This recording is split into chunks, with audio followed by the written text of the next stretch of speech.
Hi, everyone. We're going to call the meeting to order. We'll just need to have an election for the chair first.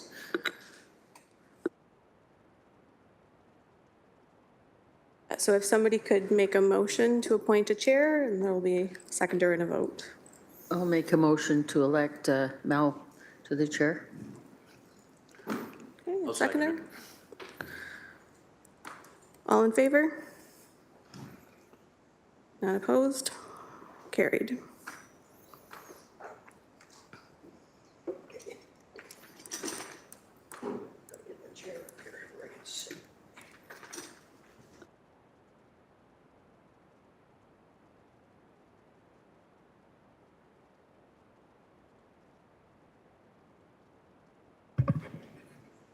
Okay.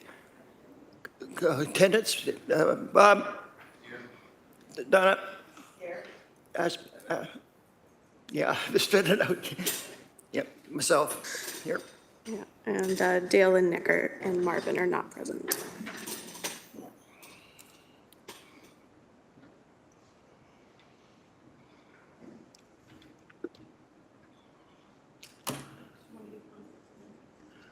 Okay, just a second, let me get this back on again here. Is there any conflict of interest in files today? Not seeing any? Thank you. And our first item is scheduled for 1:05. 105, okay, 4 minutes.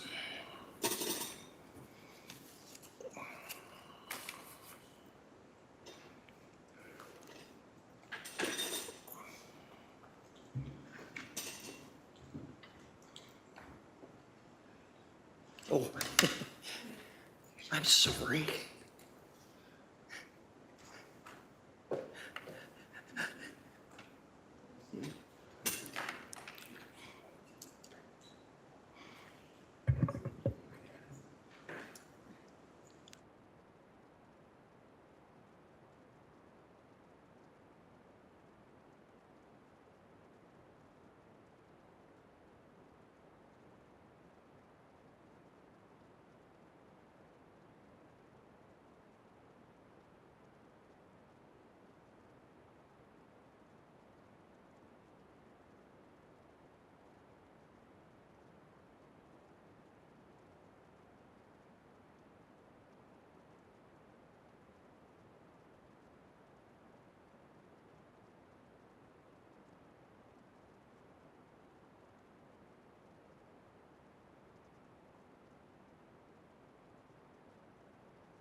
No.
All right, we're all set for the first file. We're hearing A2461 for 215 to 225 Dartnell Road in Hamilton.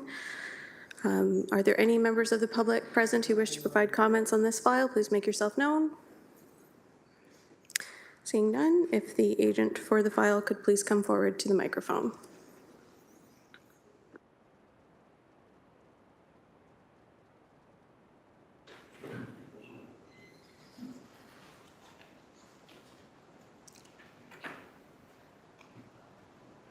Good afternoon, committee, members of the committee and chair. My name is Elizabeth Frugia. I'm a senior planner with GSP Group, here representing the SPCA.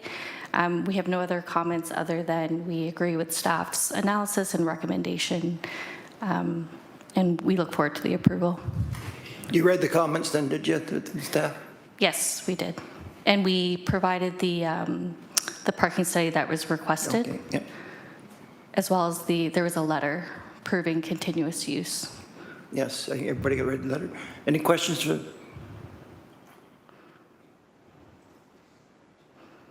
If not, want to make a motion? I'd like to make a motion to approve it with variance number 2 to be amended to the 15 parking as per the study submitted, which is basically one space per 100 square meters for the expanded animal shelter and veterinarian clinic on site. Sorry, and was that with the conditions or just, No, that was just my 2 cents with along with the variance to change it to 50 parking. okay, sorry, you said two different things. So there's one, the applicant requested to change it to variance 2 to 50 parking spaces for the proposed expanded animal shelter, and staff proposed to change it to provide a parking rate of 1 space per 100 square meters, yeah. Okay, so that's the variance that you would like to amend it to? Okay, and then is your motion with the conditions that were requested or without the conditions that were requested? Yeah. With the conditions? I'm sorry? With the conditions that were requested or without the conditions that were No, that was just the comments. I don't think there is any conditions. Yeah, there is. There is? Yeah, there is. The conditions that they, in keeping with the site plan. Yeah. And. Okay. expansion. Yeah, then add the 2 conditions as listed too. Okay, so the motion on the floor is to approve as amended, variance 2 as amended per staff, and with the 2 conditions that were requested by staff as well. Yeah. Seconder for that? I'll second that. Donna? All in favor? Opposed? None? Carried? Thank you.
All right, we're all set for the next files. We're hearing B 2417 and A 2467 for 103 Chester Avenue in Hamilton. Are there any members of the public present who wish to provide comments? Okay, if you can come forward all to the microphone. And we'll need you to state your name and address for the record once you're present.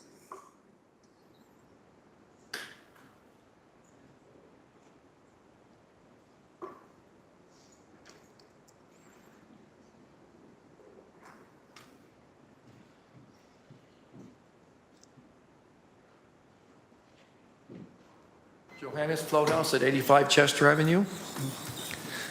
We have an objection against the project of putting townhouses there.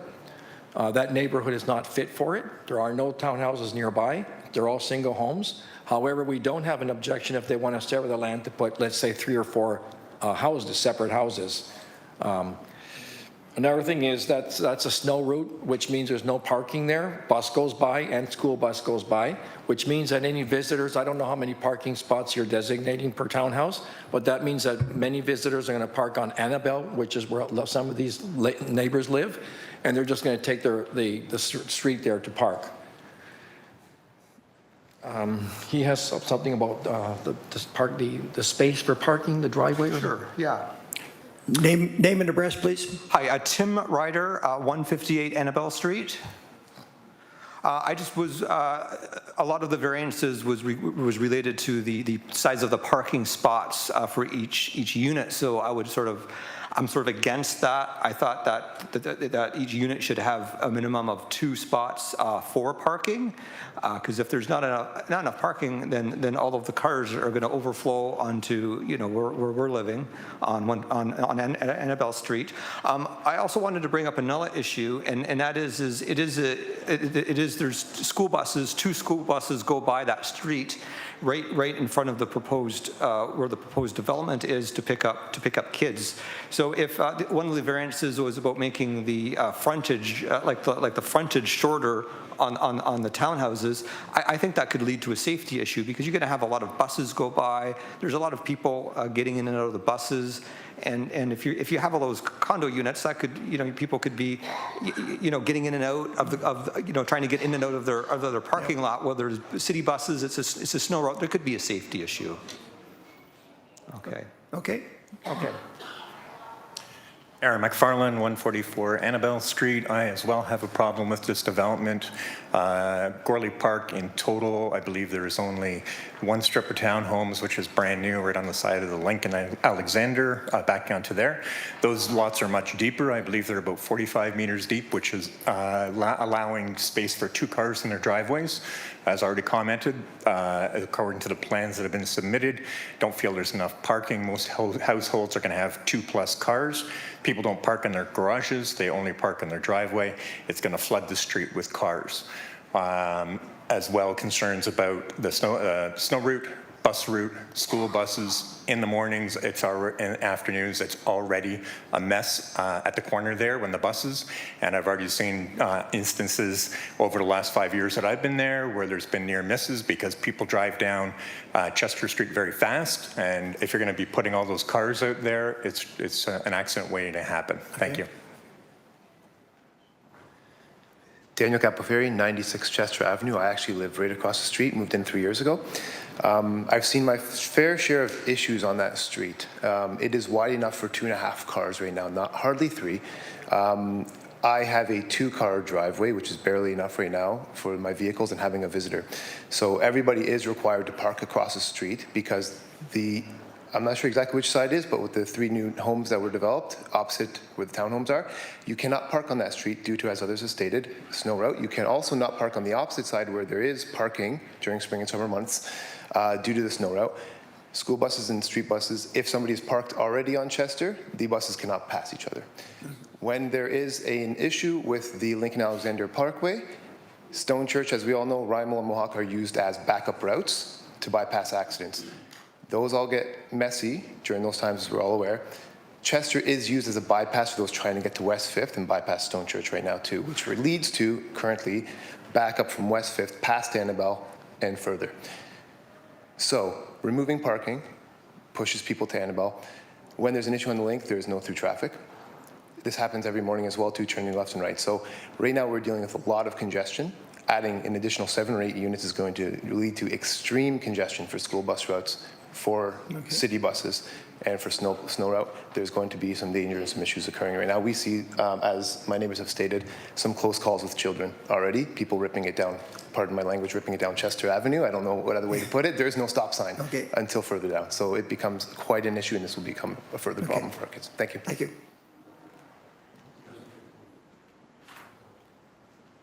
Hi, my name is Gino Tedesco. I live at 147 Annabelle Street, right beside 103 Chester, and I've been there for 46 years. It's a beautiful area, and this development here does not fit our area.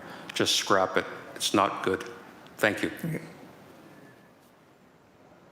Okay, are there any other members of the public who wish to provide comments for B 2417 and A 2467? Please make yourself known. No? Okay. Thank you.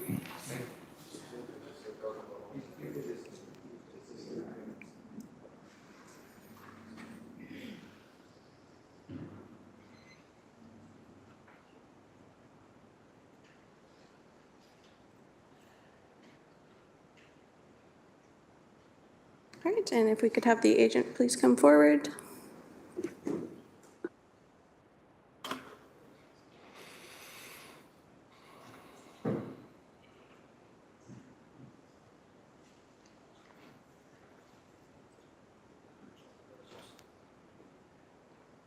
Elizabeth Frugier again, Senior Planner with GSP Group at 162 Locke Street. I've heard the public's comments, also went through the written comments that were submitted for the May 7th hearing. If I can make a few, I guess, responses regarding, I heard a lot about parking. We are providing the exact parking rate that the city has within their zoning bylaw. So that's 1 space per townhouse. That's within the garages, and then on top of that, outside the garages, there is the driveway. So as a proxy, it's about 2 spaces per unit. We haven't been taking advantage of the street parking. Again, that's because we've been providing the parking as per the bylaw. In terms of the dimensions for the driveway, there were a number of variances related to that for the May 7th hearing. We read the comments, we made those changes, we worked with staff, and we actually aligned the driveway spaces to the dimensions of the modern bylaw and what the city is looking at right now. In terms of traffic issues, was aware of the snow route bus, and I think some of the mentions of the transit and other traffic calming measures. We looked to transportation planning for a bit more clarity on that. They didn't provide any further comments other than they suggested approval of the consent and the minor variance. I would imagine with 8 townhouses, that doesn't pass their threshold as a traffic issue. But again, we looked to the transportation comments to be able to flag that, and they didn't flag that.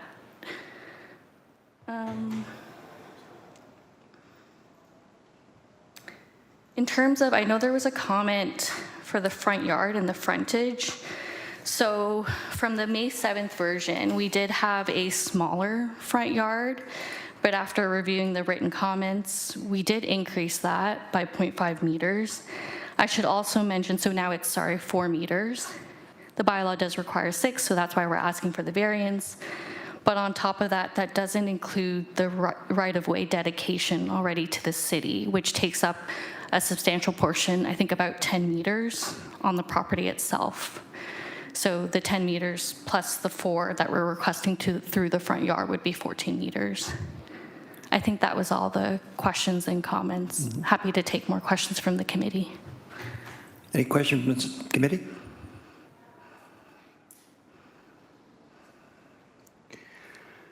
So after the last meeting, you met with the officials from upstairs and made some concessions and some changes to everything. So what you're saying now is that if the garage is empty, you can get a car in, and then you still allow for a car on a driveway, Yes, that's correct. which is 2 parking spots per townhouse. Yes, through the chair, that's correct.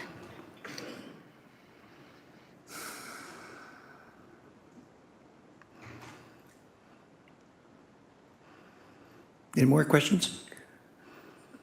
There is another thing, sorry, Mel. Go ahead. No, go ahead, Bob.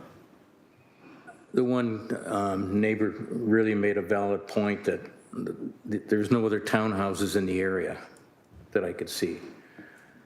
But you look at that, but then you come back to what the city's doing with their new housing standards and proposals for higher density, et cetera, et cetera.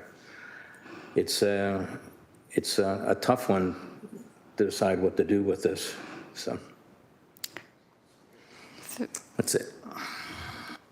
I guess through the chair, if I could respond to Go that. ahead, yes, you can respond to that. Just a block away, there is the Rosehell townhouse developments, and I think a severance that occurred within the last few years. That's for 9 townhouses for a much smaller frontage. We didn't agree with that approach, so we actually went with a bigger frontage, so bigger townhouses. So that will be about a block away. I should also mention with the city's policies, and as you referred to recently with more infill, medium density, the neighborhood policy within this area does allow a variety of housing forms. So just because single detached was developed predominantly in the area, it doesn't mean that the policies there currently today wouldn't have allowed for future development with various housing forms, various housing options within the neighborhoods to be able to age in place. Any other questions?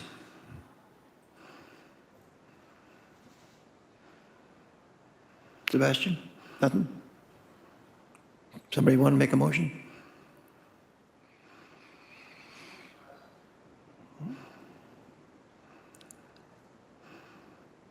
I was originally thinking about tabling this. Do we get more details and regarding the parking and the aspects of that? But the fact that you've gone back to the planning department upstairs, you've made some concessions, you made some changes, and that seems the intentions are correct in what you're trying to accomplish. My still concern is the fact that the townhouses there's nothing there right now nearby. Somebody's got to be the first. And there's also a lot of conditions. Do you have any problems with the conditions that they've mentioned? Like there's about 12, I think, is Yeah, you're okay with all the conditions that they had there? Through the Okay. chair, yes. Especially there was, I believe, a condition related to height, which it's, I think, a condition for 8 meters. The zoning allows 11.5, and the owner is okay with 8 meters. Okay.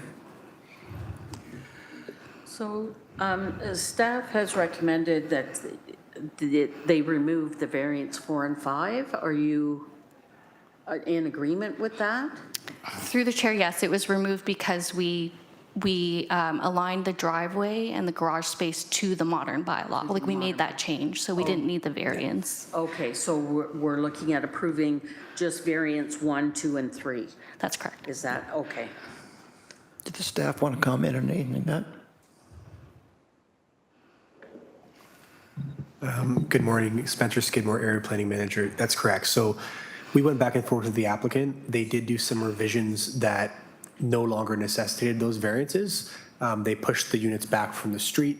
They made the spaces a little bit larger so they were more functional from a parking perspective, and it aligns with our most up-to-date bylaw, which is zoning bylaw 05200. So those 2 variances are no longer required. So that's why we recommended they be dropped off in terms of the recommendation. But there are 3 required variances still that have been amended slightly from the previous notice. So just to bring that to committee's attention. Thank you. Okay.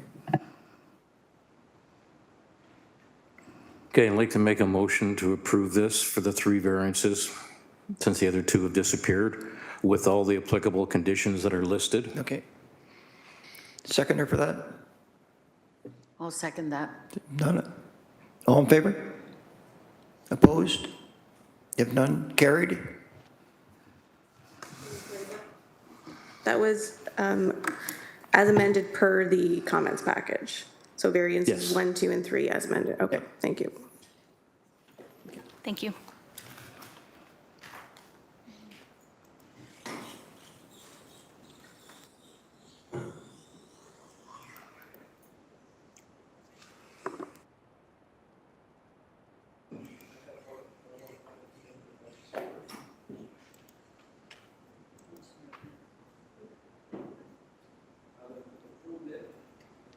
Sorry, the time for Sorry. comments is finished. Thank you. Not now, it's over. We approved what was in front of us. There's nothing that, you were talking about, sir, there's nothing there for us to deal with.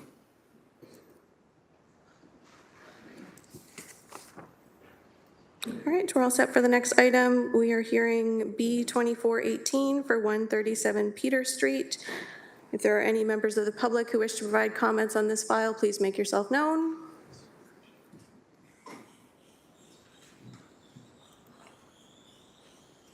Seeing none. I believe there are members of, for the agent present. If you could please unmute yourself or come forward to the microphone if you are in person. Yes, good afternoon. At present, we'd like to defer this application. We've just received some planning comments, and we'd like to discuss these comments with planning staff to get more further clarification. So we'd like to defer this to the next committee of adjustment meeting, if that's okay. Okay, in other words, you want to table it for the next meeting, right? Yes, please. Okay, great. Motion, Motion to table this until the next meeting. moved by Donna. Second, Yeah, I'll second it. second by Sebastian. All in favor? Opposed? Carried? Yeah, me. Sorry, so just for the record, so the item was tabled until 1:10 on June 11th. There will be no further circulation provided. To the agent, if you would like amended comments, you will need to contact the commenting agencies directly. Thank you. Thank you. I lost Wi-Fi.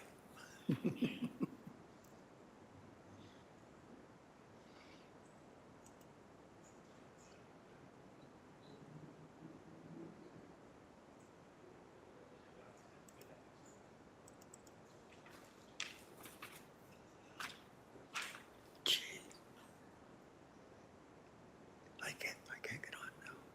Okay. So we're all set for the next file. We're hearing A 2478 for 50 Broadway Avenue in Hamilton. Are there any members of the public who wish to provide comments on this file? Please make yourself known. Seeing none, would the agent please unmute themselves or come forward to the microphone if you're present in person? Hello, it's me again. Good afternoon, everyone. Yes, we received planning comments. It looks like city staff is in favor of the minor variance for an increased gross floor area due to a front porch addition. Any questions for the applicant? If not, motion. Make a motion to approve. Moved by Bob, second. Donna? All in favor? Opposed? Carried?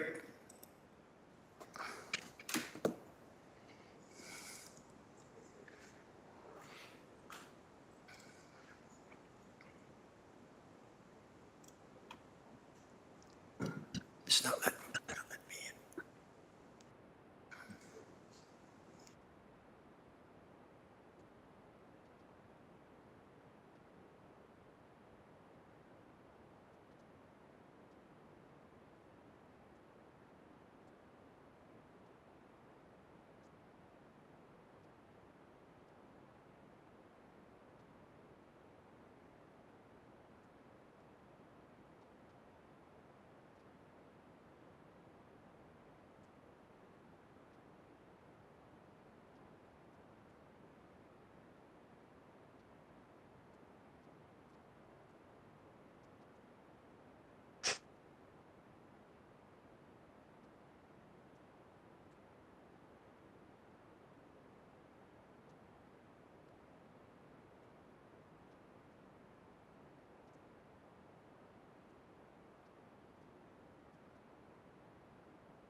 All right, we're all set for the next file. We're hearing A 2482 for 57 Stanley Avenue in Hamilton. Are there any members of the public who wish to provide comments? Please make yourself known. Seeing none, would the agent please come forward to the microphone or unmute yourself if you're virtual? Thank you.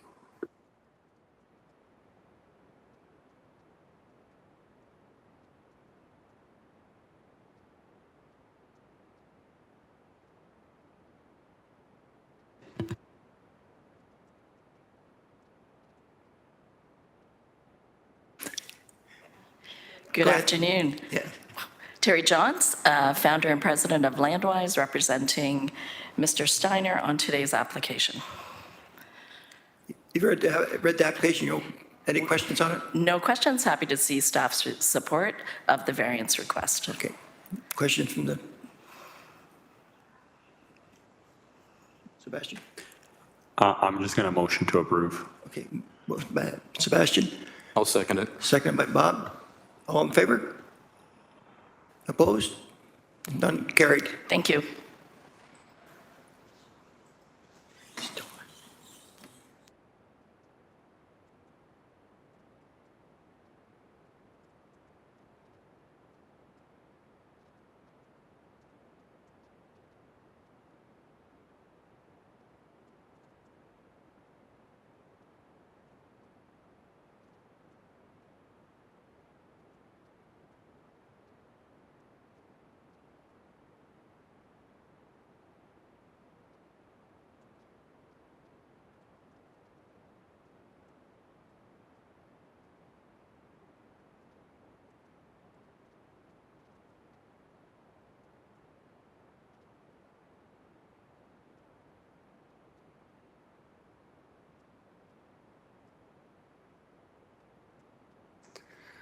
All right, we're all set for the next file. We're hearing A2485 for 52 Charlton Avenue West in Hamilton.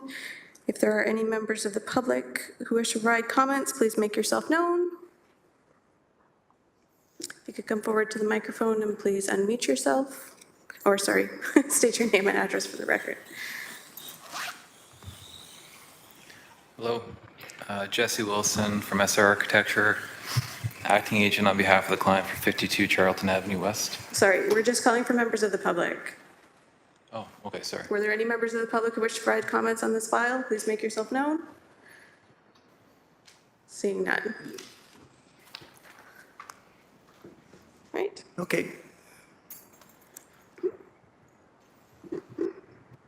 Sorry, could you restate your name? for the name and record? address, please. Yes, Jesse Wilson from SR Architecture, the acting agent on behalf of my client at 52 Charlton Avenue. You've read the concerns, have you? Looked at them? Yes, we have. We've reviewed it in detail. And, Okay. Go ahead. We don't have any concerns. No concerns? No. Any questions from the?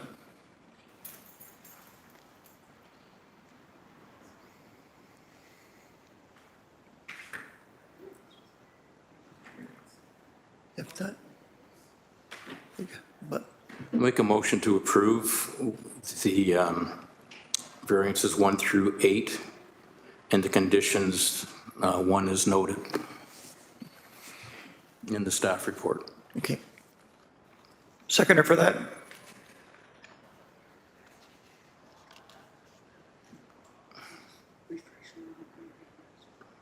Charlton. I just want to clarify because I see 9 conditions. Are we just not doing the last one or? Or sorry, the 9 variances. Variances? Okay. Yeah. I see 9 variances.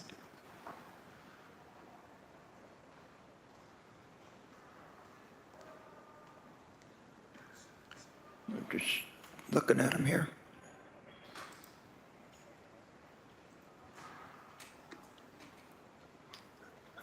I can't see anything that's against any of them. I might be wrong. No, I just mean like the motion was to approve 1 through 8, but there's 9. There is 9, yeah. Yeah, that's all. There's the 9th one. Yeah, I'm just, Okay, 9. okay. Okay, so the motion on the floor is to approve variances 1 through 9 and approve with the condition listed on the comment package. And I'll second that. Okay. All in favor? Opposed? Carried. Thank you.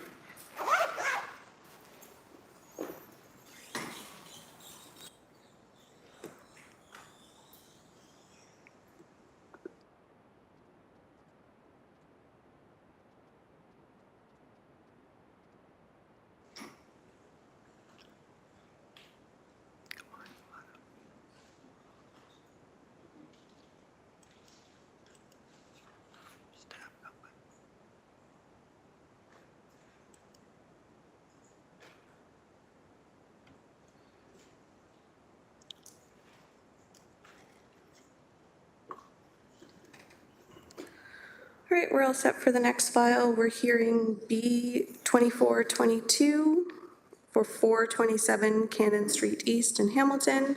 Are there any members of the public who wish to provide comments? Please make yourself known.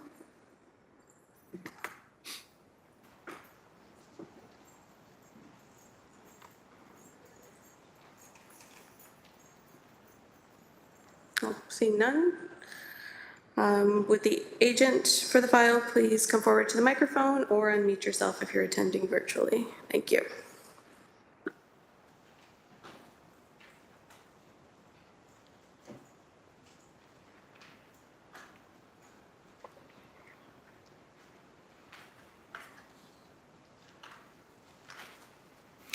Name and address, please. Harry Kalinzakos, agent with Ashenhurst Newens. Did you read the response from the city?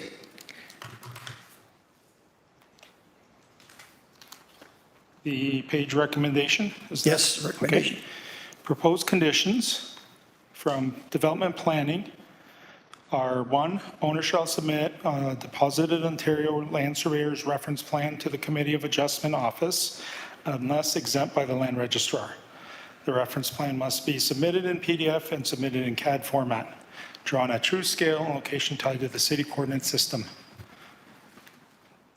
Condition 2, the owner shall pay any outstanding realty taxes and/or all other charges owing to the city treasurer.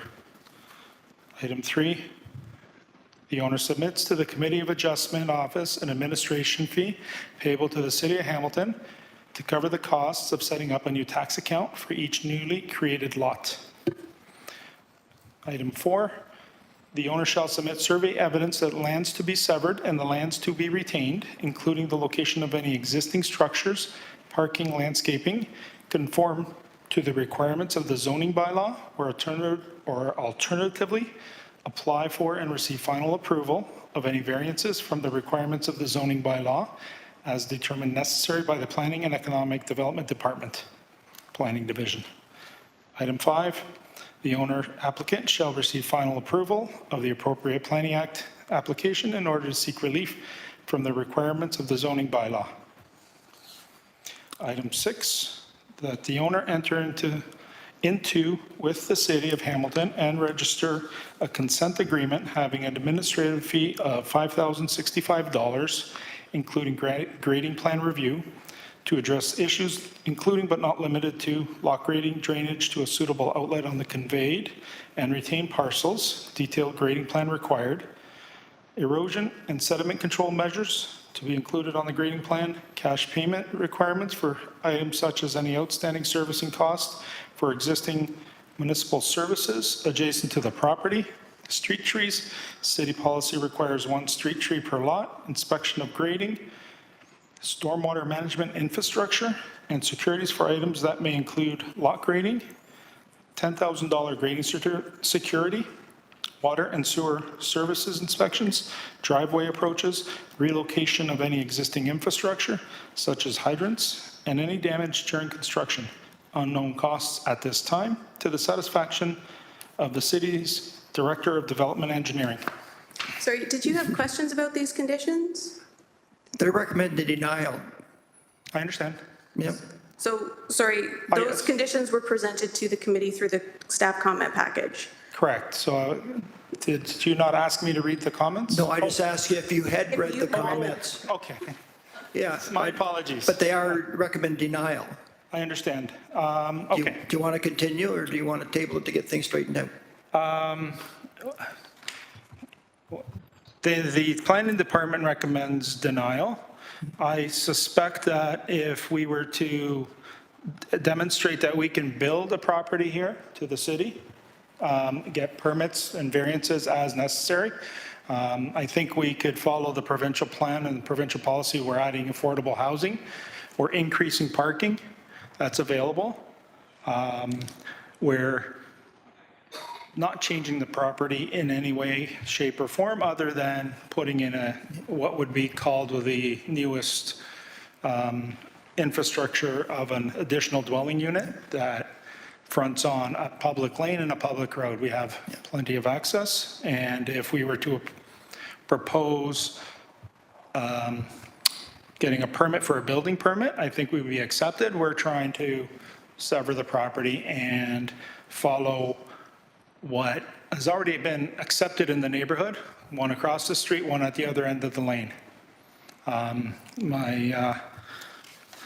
believe we can work with the city to receive variances as required and meet any requirement, like propose variances and meet any of the requirements of the variances in order to get a building approval.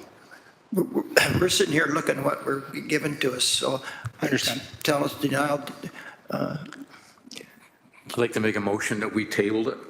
Okay. That gives you time to go through all the comments and notes that were taken, have an accurate survey done, because there was a note in there previously about a fence that seems to be not as shown. It, in real life, is not as shown on your drawing. It's actually on the drawing. The note refers Well, no, to, there was a comment from the city that mentioned that. the comment relates to the fence being on the boulevard. We would move it as part of a condition. The point is just to get all the assets, everything shown, so we know exactly what's in front of us. And it eliminates all the gray area. So that's why I'm making a motion to table it. Let you and the owner go through everything, prepare accordingly. It'll clean a lot of things up. Okay. And then we go from there.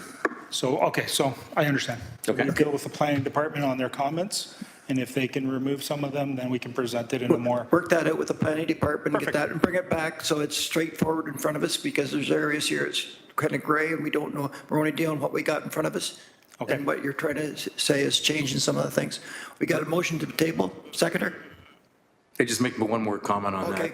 On the severance part of it, Yes. that's table 2, only because if you sever it, then you're tied into it. And if something comes up that you cannot build on it, then you've got X number of lots. So we'll do everything, I think like we were doing it here, everything all in one shot. We'll do the same thing once it's tabled and you come back.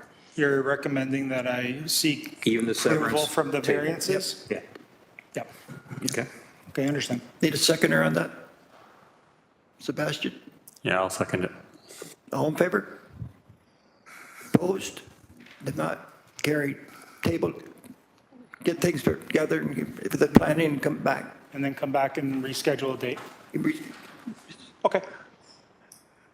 Reschedule. So once you've had your discussions with planning staff, then you can contact cofA@hamilton.ca to schedule a new date. Okay, thank you.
All right, we're all set for the next file. We're hearing ANA 2412 for 180 Nakoma Road in Ancaster. Are there any members of the public who wish to provide comments? Please make yourself known. Seeing none, would the agent for the file please come forward to the microphone or unmute yourself if you are attending virtually?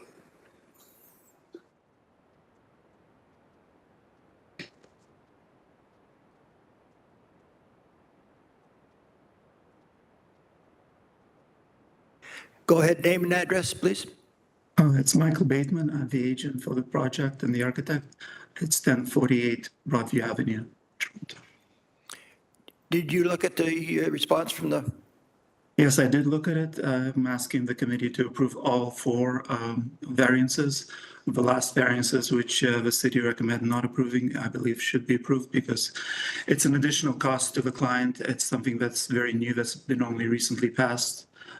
The client doesn't, my client doesn't have any electrical vehicles, so installing the electrical charging stations would just be additional cost. As I said, there's already additional cost that he was not expecting with this committee of adjustment process. So I'm just asking to get that one variance also approved. any questions from the,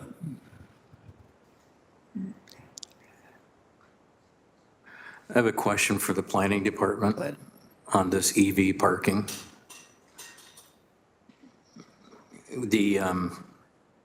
This is just showed up in the last week in the reports. I'm just wondering, is it officially planned or passed, or is there any appeals on it, or? Because it showed up on like 2 or 3 applications here. I'm wondering why it's not on more, or if it's just like, I don't want to pick on the planning department, you guys got a lot going, but I mean, this one here kind of caught me off guard when I saw it. Jennifer Caterino, Area Planning Manager for the West Development Planning Team. Through the chair, this is a council-approved policy, so this was presented first to council in February of 2024. It was approved, and council approved the zoning amendment on, I believe it was April 10th. We have received 1 appeal on the EV portion of the bylaw. However, because it was council approved, it's our direction to consider the EV portion of the new parking standards. And it's the position of planning staff that it's not minor in nature to go from the 100% that's required, and that has been approved by council. So it's council's direction that this be a requirement to go to none. So it is our stance that it is not minor in nature to go from 100% being required to none being provided. And that is our position at this point in time.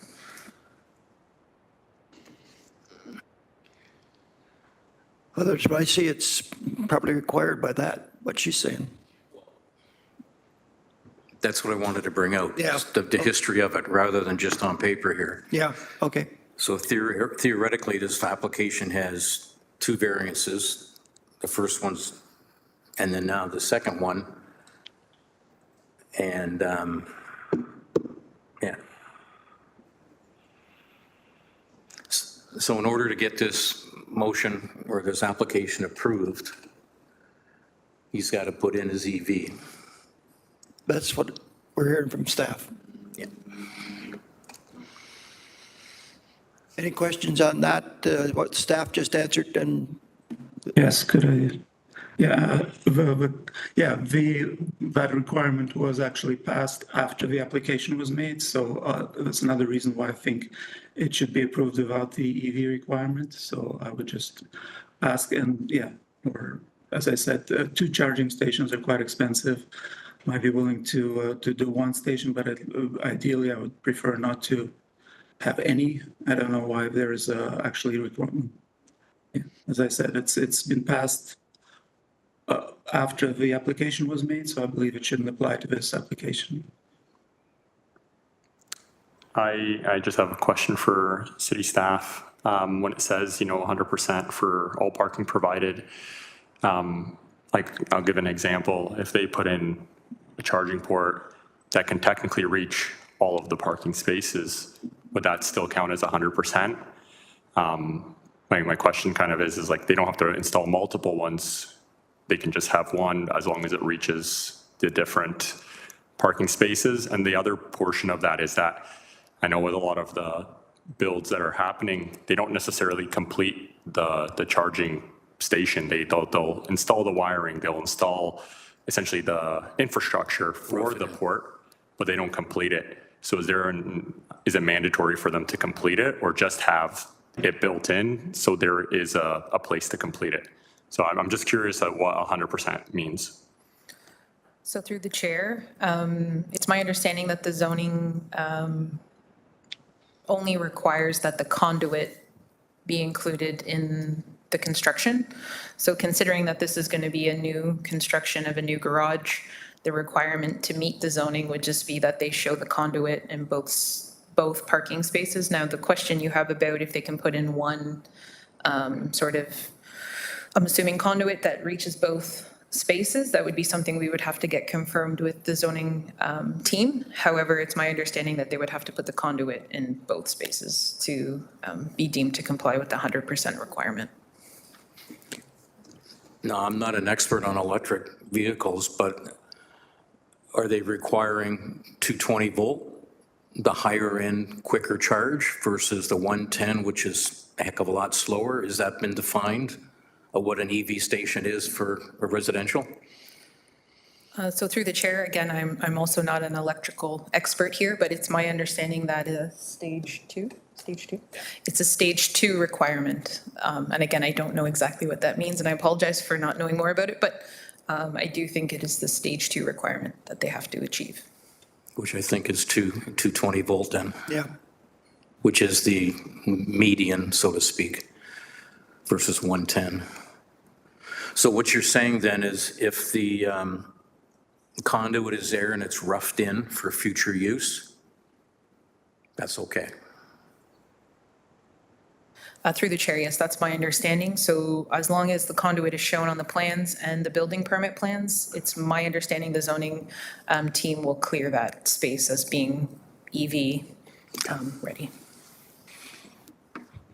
To the applicant, is it wired in conduit there for the new build? It's not right now. Not right now? So there's, so as I said, there's additional cost to install and all of that. The owner doesn't have any electrical vehicles, so it's just going to be a token. And he's not planning to sell the home in the near future, so it's just going to be there as a token. But as I said, if he is planning to do it in the future, then he can invest it in the future. But I don't think there should be a requirement for him to do it right now at this point, especially when he was not expecting to have this as one of the requirements for his garage building when he started the project. It was not flagged by the zoning inspector or the person who looked at the building permit application, which is, we already applied one time for this committee of adjustment hearing, and it was tabled. So it was actually a long process for it to get to this point. So as I said, it's just like a last second inclusion that would surprised the owner, and I don't think it should be something that has to deal with. If I can make a comment here, as Sebastian mentioned, of roughing it in, that would be the ideal situation right now, because it'd be a heck of a lot cheaper now to run a conduit in prior to all the construction being done, so it's ready if and when you determine it's time for an EV. You've satisfied zoning by roughing it in. It's cheaper to do it now than it would be after the fact and core drilling a cement floor in a garage or whatever case would be. So I still struggle with understanding why you would need two conduits.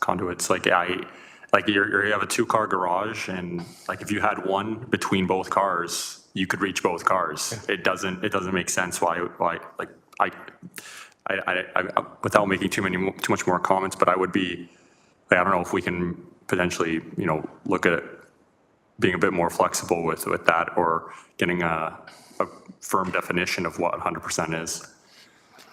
that's up to, because if we don't take this now, we're tabling it and putting more duress on the applicant and the builder. So if you were to supply a conduit into the garage, coming up from the panel in the basement, that would satisfy the zoning department, and we drive on. No pun intended. Well, that's the only way we can get approval, but as I said, it's something that's set right now. But the inspector on site might say that he needs an entire charging station because that's what the bylaw says.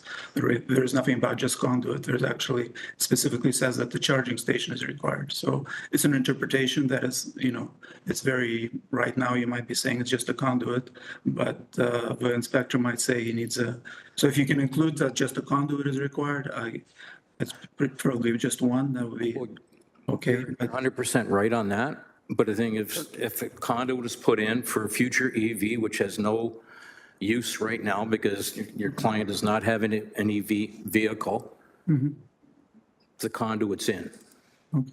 It's just like right now, the building code, I know this is off topic, but it's kind of the same thing. If an individual has a gas stove in the kitchen, according to the code now, you have to have a 240 volt plug, even though it's not being used, but it's for future down the road.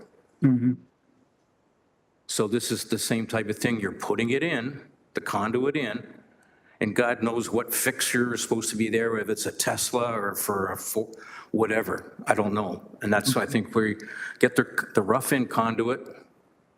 Well, We if get you can this just, passed, if you and can guys just go ahead. specify that it's only a rough-in conduit and just one, that would be great. Then I think I would be fine with that if it specifies that. Well, Sebastian made a good point. In a two-car garage, you're going to feed the left car or the right car, put it in the center of the drive-in, and you Do you should want to satisfy table it. this to get it straightened out with the staff, with the planning department and the staff, so there's no mistake made and causes problems down the road? I'm just saying that just because we're going back and forth here and in and out and what you need and what you don't need. Yeah, I mean, if there's no solution, then I guess we have to accept it. But as I said, it would be great if you can just specify that there's just one conduit rather than the two that staff is requiring. Then, we're ready to go because this application has been postponed already. 5 months or something ago, there was an issue of computer. If you can get this talked out with the planning department and bring it back to the next meeting. We don't want to postpone it any longer. We just, if there's no way to approve it. I'm just suggesting that I don't want to make a motion here, have a motion go through, and it's going to go against you one way or the other. Well, I mean, it's only one. Table it? So the agent is requesting a decision made by the committee today. On the three, the three variances were recommended for approval. It's only one variance that is an issue. So the three variances that were approved, that were recommended for approval, we're not discussing. So I hope those can be approved, and just the one at the end, I hope you can approve that too. But if you can't, then I'll accept it.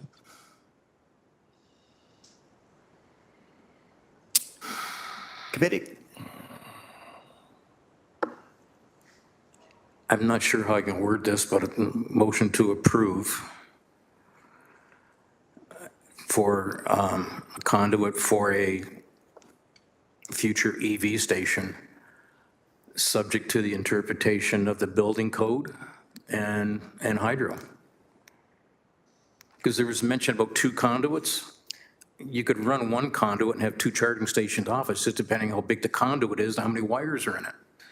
So it's a provision of the zoning bylaw, so it would be what the interpretation is from zoning's perspective, not necessarily the building code or hydro, I believe. Yeah, it would have to be hydro. So it's, Sorry, can you turn on? yeah.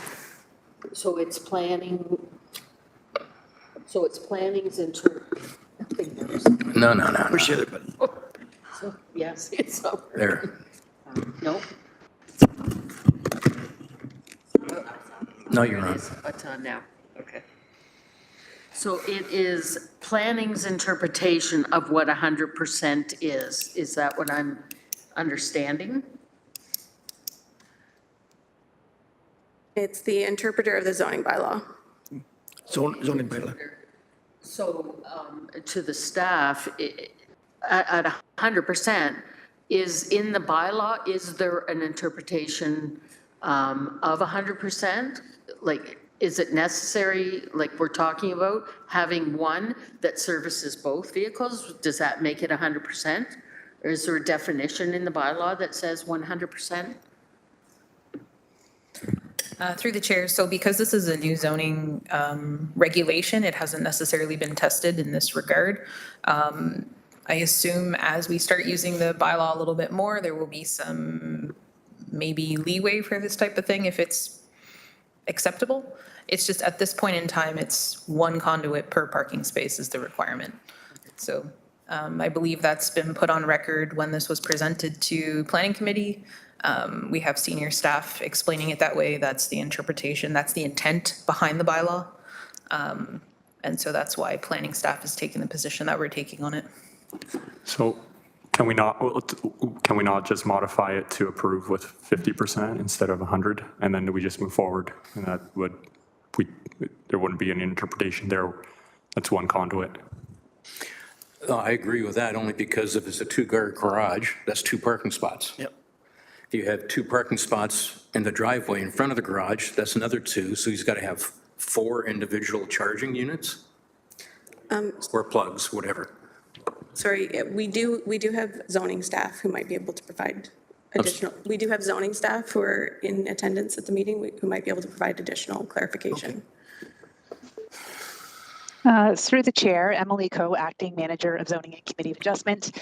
We do have a draft zoning interpretation policy, which is just about ready to be passed, which clarifies all of your questions. So at minimum, each electric vehicle parking space shall have an adjacent electrical outlet at which an electric vehicle charger can be installed in future. The electrical outlet shall be capable of providing level 2 electric vehicle charging, which generally means a voltage of 208 volts to 240 volts. With regard to your question about a conduit serving both, as long as 2 vehicles can be charged at the same time, I don't think we're getting into that level of detail in terms of how many conduits or whatnot are there, but the capability to have both vehicles being charged at the same time would need to be provided. At the same time? Oh. So you're saying that the 2 vehicles have to be charged at the same time? Through the chair, yes. So the capability to have both charging at the same time would need to be provided. So both parking spaces are providing that charging.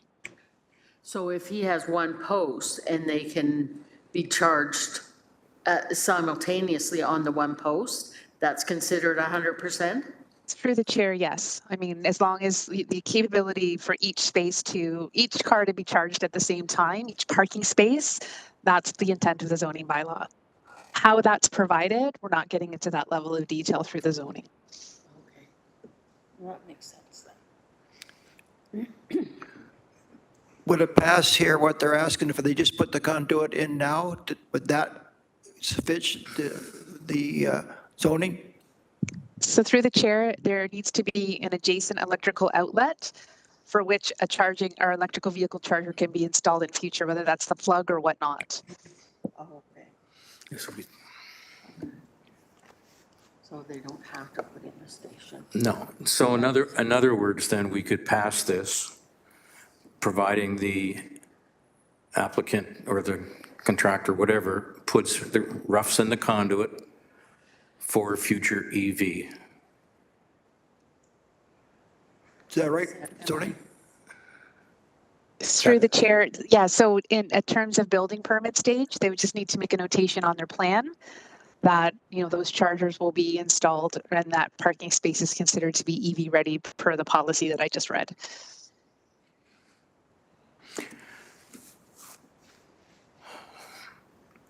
Well, we can make a motion for that, but it's, somebody else can word that part of it. Well, so that's already in the policy. So the policy that Emily was referring to is the policy. Okay. So you wouldn't need to amend the variance to that. So then variance number 2 as listed comes null and void then?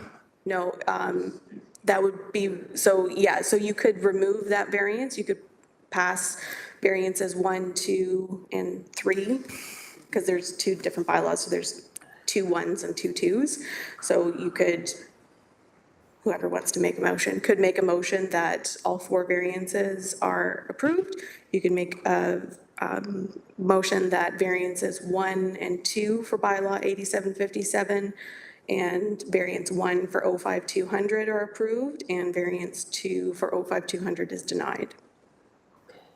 I get it. And then Okay. if variance 2 for 05200 is denied, then the zoning bylaw policies that are in effect would apply. Could they not change it to the Yeah, they can. 50% that was discussed? Could we To add a 50%. condition then too, that technically it's covered, I guess. I was going to add a condition that he must put in the EV conduits for future charging stations. That would be in the zoning Okay. bylaw currently. So if we I can make a motion to approve variance 1 and 2 under bylaw 8757 and approve variance 1 under 05200 and deny variance 2 under 05200. Have you got that? With the proposed conditions. Sebastian? And I'll second that. All in favor? Do you want to read that motion? So the motion was that variances 1 and 2 to bylaw 8757 are approved. Variance 1 for 05200, for bylaw 05200 are approved. And the variance number 2 for 05200 is denied. And the approvals are subject to the conditions as listed in the comment package. Okay. We're all in favor? He seconded. Okay. Opposed? Nobody? It's carried with those conditions. Thank you. Okay. Thank you.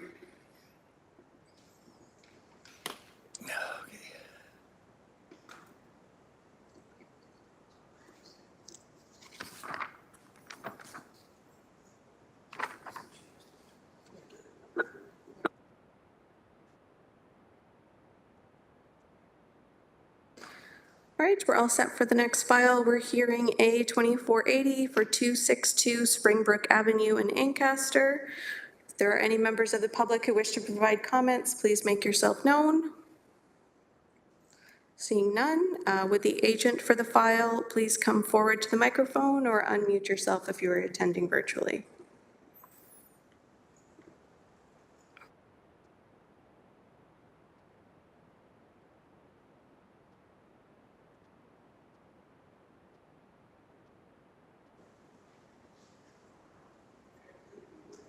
Is there an agent or owner for A2480 for 262 Springbrook present? Please make yourself known.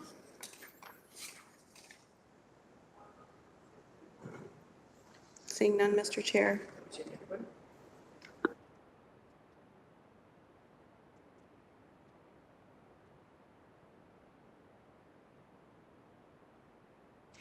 you want to stay it for later on, or do you want to table it? I would personally table it. I have some questions I wanted to ask. Okay. Moved by Sebastian to table it. Second by Bob.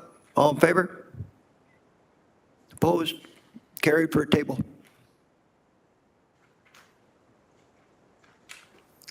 All right, we're all set for the next file. We're hearing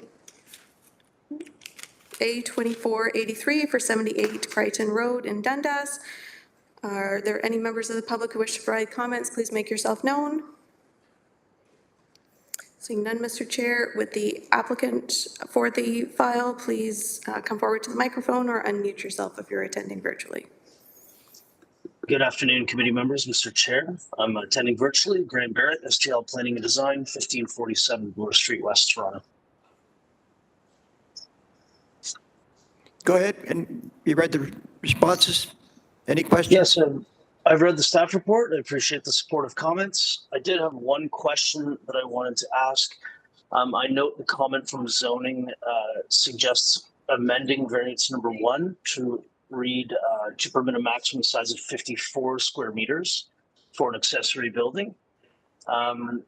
the architect's original plans showed 53.1 square meters. However, the zoning review showed 57.77 square meters. So we were happy to work with zoning's number. And I'd like a little clarity on why we'd be amending this to 54 square meters now. I don't want them to try to build and have it not be possible within 54. If we can stick to the original number, maybe that would be easier. I'm just not clear on why the different numbers.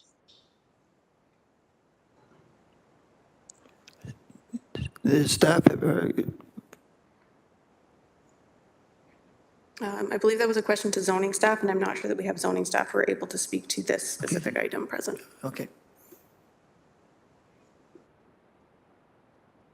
Any questions for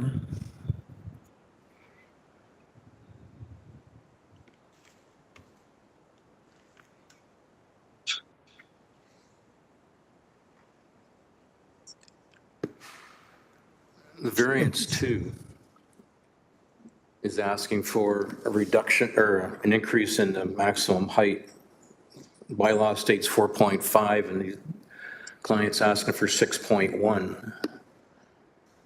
Is that going to create a structure in the rear yard that's going to take away from the presence of the main building? Through you, Mr. Chair, this is a very, very large site. It's quite an anomaly in Dundas. I've submitted a planning rationale. If we could pull it up on screen or I could reference it, that'd be great. But it's a very large site surrounded by other residential dwellings on smaller lots. It's got a historic home on the top of a hill, and the garage is kind of tucked away in one corner of the site. It's actually, oh gosh, the site is how large an area? Just a moment, let me pull it up. 0.425 hectares. So to have this small garage tucked away in one corner at this height, there's really no impact. There we go. That's perfect. Thank you. So you should be able to see kind of a 3D view of the site there with the garage. And you can also see the change in grade where the garage is actually going in. So a large portion of that garage is not 6 meters high. It's closer to 4. Also, every neighbor who's on this side of the property has submitted a letter of support. If you scroll down through my planning rationale, there's the existing garage. It's at the top of the hill by the driveway, and that map there. So every lot highlighted in red has submitted a letter of support, and the proposed garage location has been starred there in the blue, which is the subject site. The impact is minimal. Does the planning have any comment on this?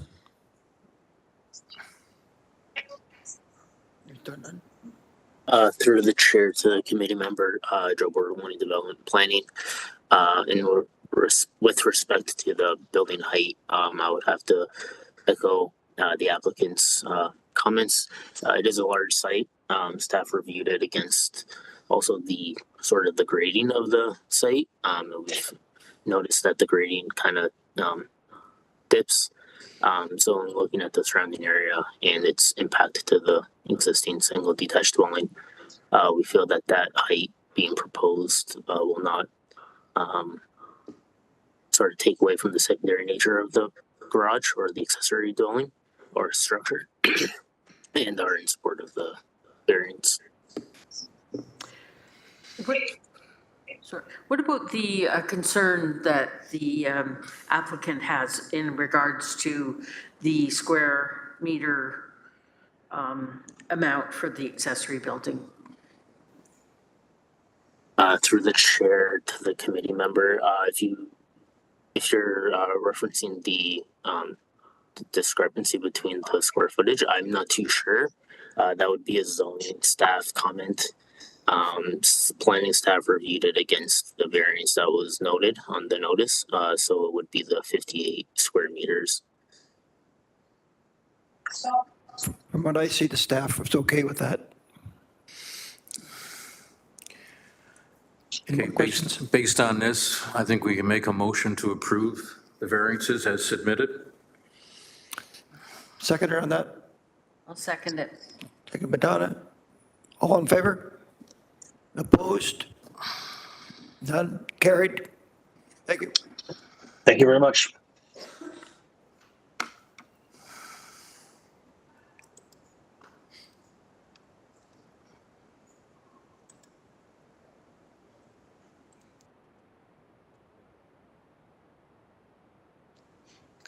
Right, we're all set for the next file. We're hearing A 2479 for 6 Shakespeare Road in Flamborough. Are there any members of the public who wish to provide comments? Please make yourself known. Seeing none. Or is there anyone, would the applicant or owners for 6 Shakespeare Road please come forward? I think we got a letter from in. We did. I believe they're present. Oh, they're present? Yeah. Okay. Yep. Oh, okay. I didn't know whether they were here or not. That's right.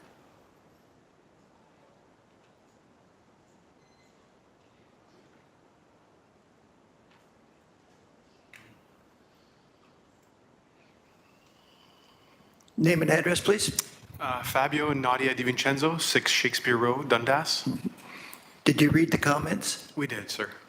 Give any comments on the comments? No, we just clarified the new requirement of the EV charging station. The home is new, so there is in the existing contained garage already the conduits and rough-ins for a 220 EV charging station. But if it pleases the committee, we're happy to put another rough-in and conduit for the same in the proposed garage. Questions?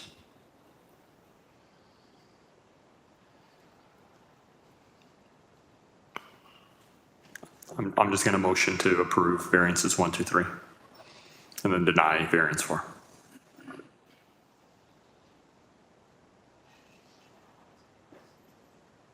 Denying which one? Which variance you're denying? One? That was the variance that was requesting no electrical vehicle charging spaces. Okay.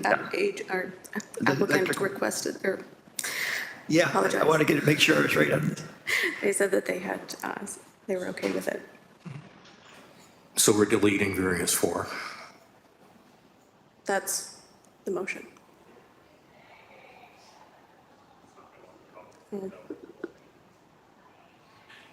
It's just to deny variance 4. It's not to delete it. Like it would still apply. Like the zoning would still apply. Okay. You understand that? Yes, sir. Okay. I'll second that. Second by Bob. All in favor? Opposed? Carried. You Thank you. understand? Thank you, everyone. I want to make sure. And we did have a break scheduled. It was scheduled to start again 5 minutes ago. Did we want 5-minute break? 5 minutes. Yeah. 5 minutes? Okay, we'll recess for 5 minutes.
Okay, sorry, we just need to do an audio check. Just a minute.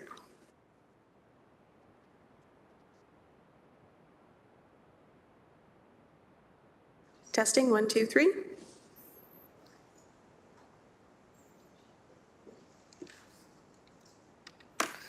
All right, we're all set for the next item. We're hearing A2488 for 884 Garth Street in Hamilton.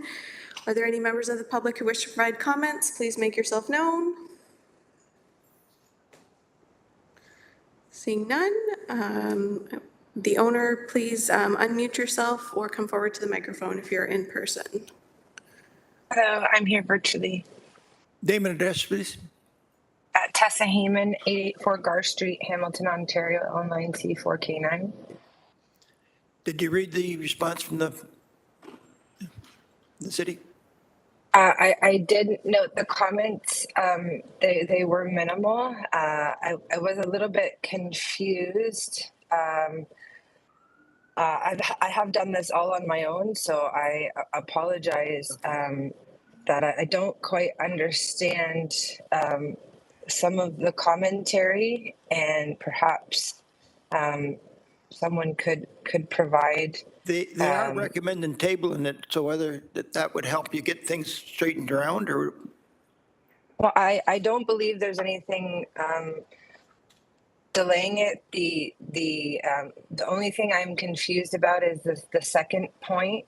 It says the front porch shall be permitted in the front yard instead of where the driveway is provided. The front porch is original to the home, to the construction of the home, has never been changed, or so I'm not quite sure why that was added in.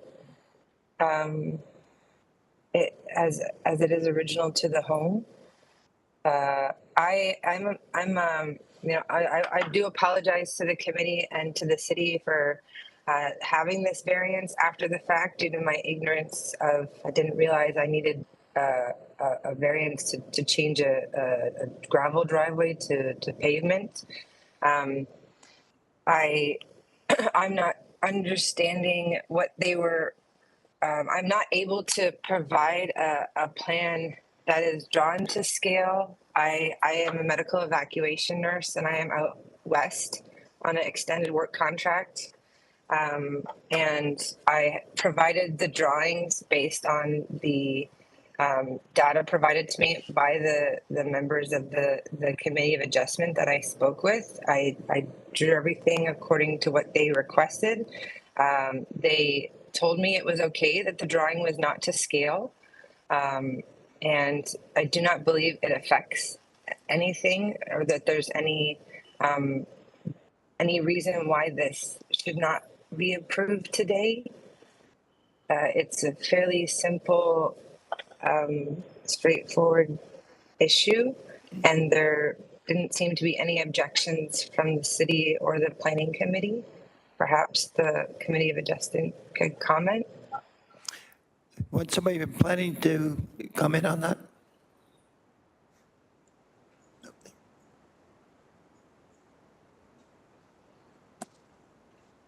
Through the chair to the committee member, planning staff would recommend that the site plan be to scale, and to ensure the correctness in the variances being requested.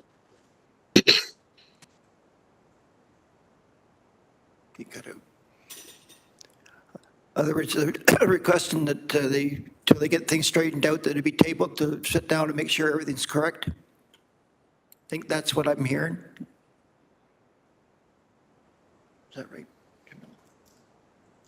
Through the chair to the committee member, that's correct.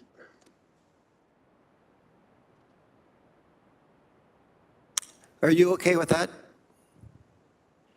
I will not be back in the province until the fall.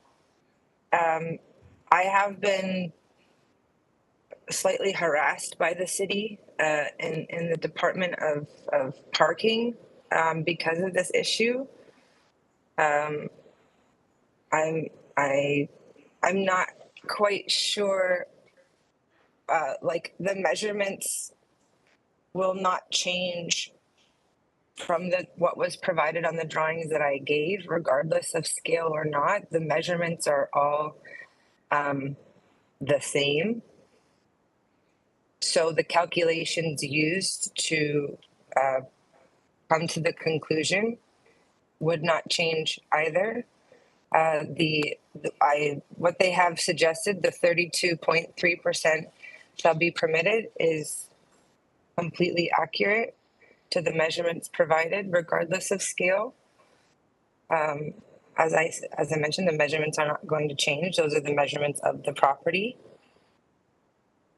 So it would not change anything, regardless of having a drawing to scale or not.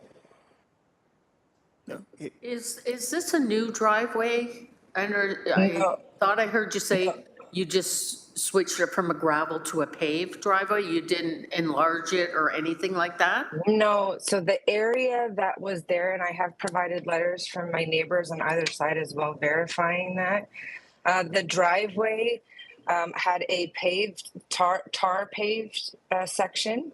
And this section that isn't for the variance was a combination of dirt, gravel, brick construction materials, and we had also added fill because of flooding issues that were present. We tried to repair the flooding issues to the in front of the property, which were constantly every season affecting the sidewalks and my neighbor's driveway. And so it was suggested to me by friends that were contractors that I could fix the flooding by just putting concrete there instead of having the gravel that we just kept, like, it just kept sinking into the land.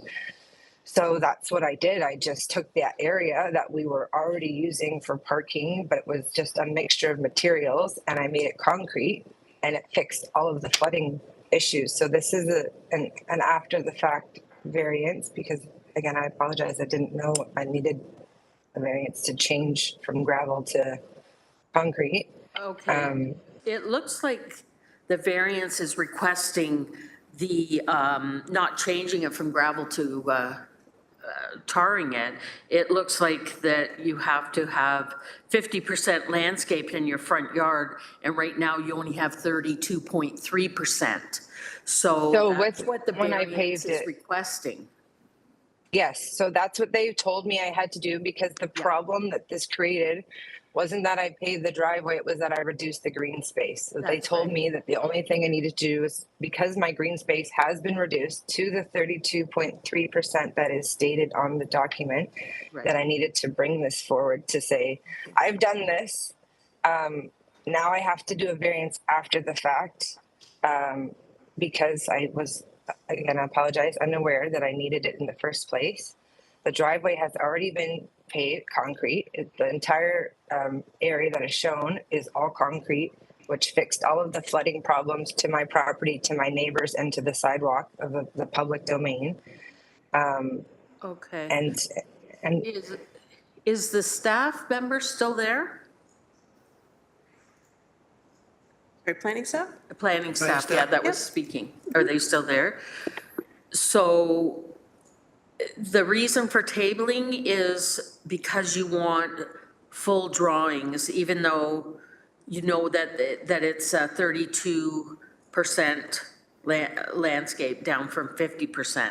So you're wanting a, like a professional or to scale drawing instead of just a handwritten drawing? Is that what I'm understanding? Through the chair to the committee member, it doesn't need to be a professional drawing, but staff are recommending that it be to scale. And then on top of that, staff are just recommending that the property line or the front property line is confirmed to be where it is. A lot of the times the property line doesn't go necessarily right to the sidewalk. So that may be another issue that the applicant may just want to confirm. Again, staff are just recommending that it be tabled to get the necessary clarification. Okay, thank you. So does that clarify it better for you in regards to what they're requesting for your variance? Does that, what they're asking is they want to know where your property line is, and they want to know, they want a scale drawing. The property line in the drawing provided was from the documents when the property was purchased. As a survey? Yeah, from the size of the property that was provided when the property was purchased, with the real estate documents, it has the land measurements, and those land measurements are the exact ones put on the drawing. On top of that, I had a building permit for this property several years ago with professional drawings, which I did also submit with this application that showed a number of those details. And all of that information is already with the city.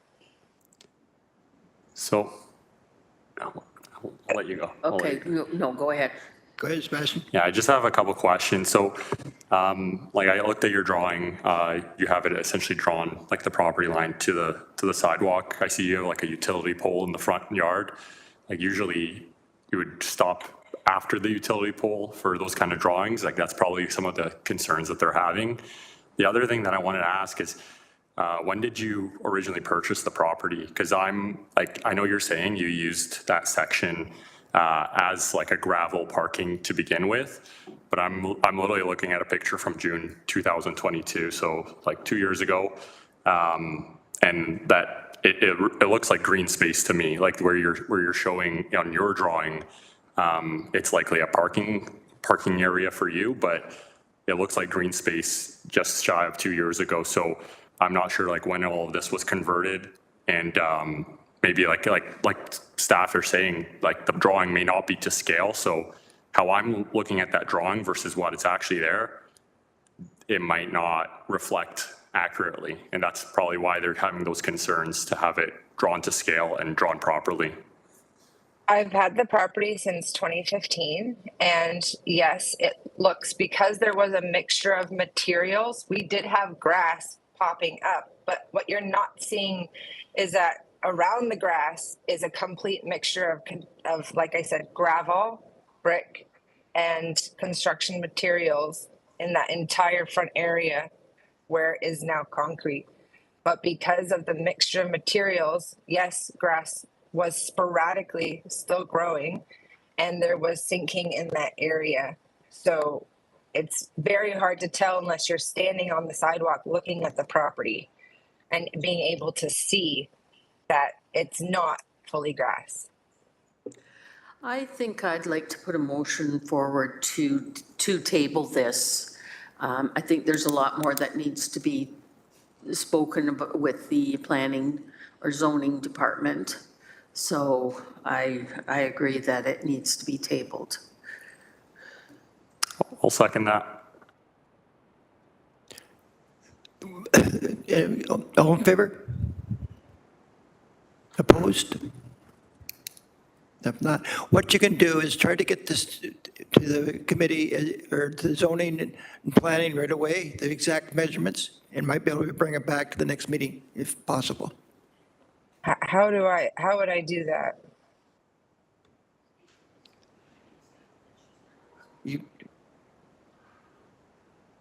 I would say speak to the planning staff that you've already been speaking with. But short of getting, like, it sounds like they're drawing. So get the exact measurements and everything to them, and in exact measurements, what everything and what they're asking for, so ASAP, and see if we can get back on the next meeting. Property lines, the edge of the sidewalk. Is it?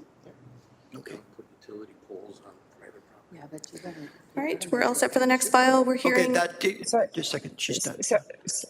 Sorry, I'm so it sounds like to me like the council is insisting, or sorry, the committee adjustment is insisting I get a professional drawing, because there's no way for me to know where the property line that they're saying is not according to what I've drawn. So are you insisting on a survey, or like I have to hire a company? Have you got the survey from the original place you bought? It was done by a professional surveyor when you first bought it? I don't have a survey of like a full survey. I just have the original property drawing, like the outline that came get a hold of the planning department who you're talking to and get exactly what they want, and then go from there. Okay? Okay. All Thank you. right. Sorry. All right, we're all set for the next file. We're hearing A 2474 for 225 Concession 5 Road East in Flamborough. Are there any members of the public present who wish to provide comments? Please make yourself known. Seeing none, would the applicant for the file please come forward to the microphone or unmute yourself if you're attending virtually?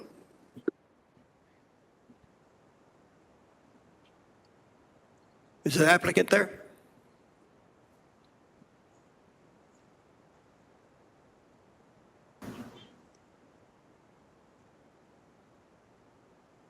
Is the applicant or owner present for A 2474 for 225 Concession 5 Road East? Please make yourself known.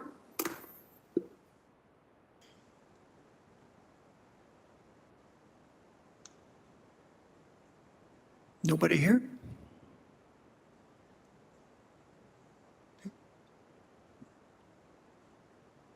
Is that him up there?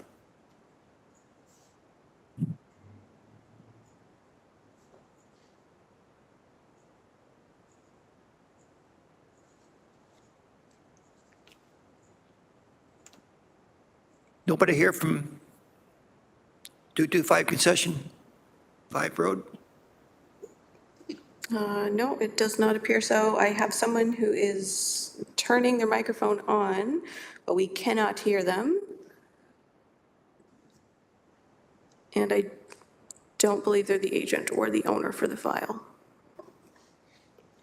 So I do not currently see anyone for this file, Mr. Chair.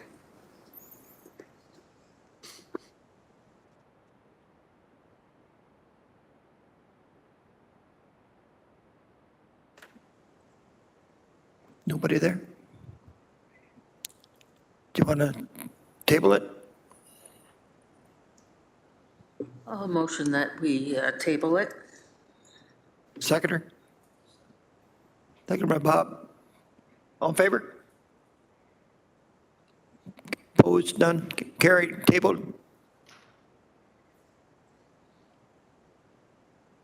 All right, we're all set for the next files. We're hearing B 2421 and A 2484 for 963 Garden Lane in Flamborough. Are there any members of the public present who wish to provide comments? Please make yourself known. Let's come forward to the microphone and state your name and address for the record.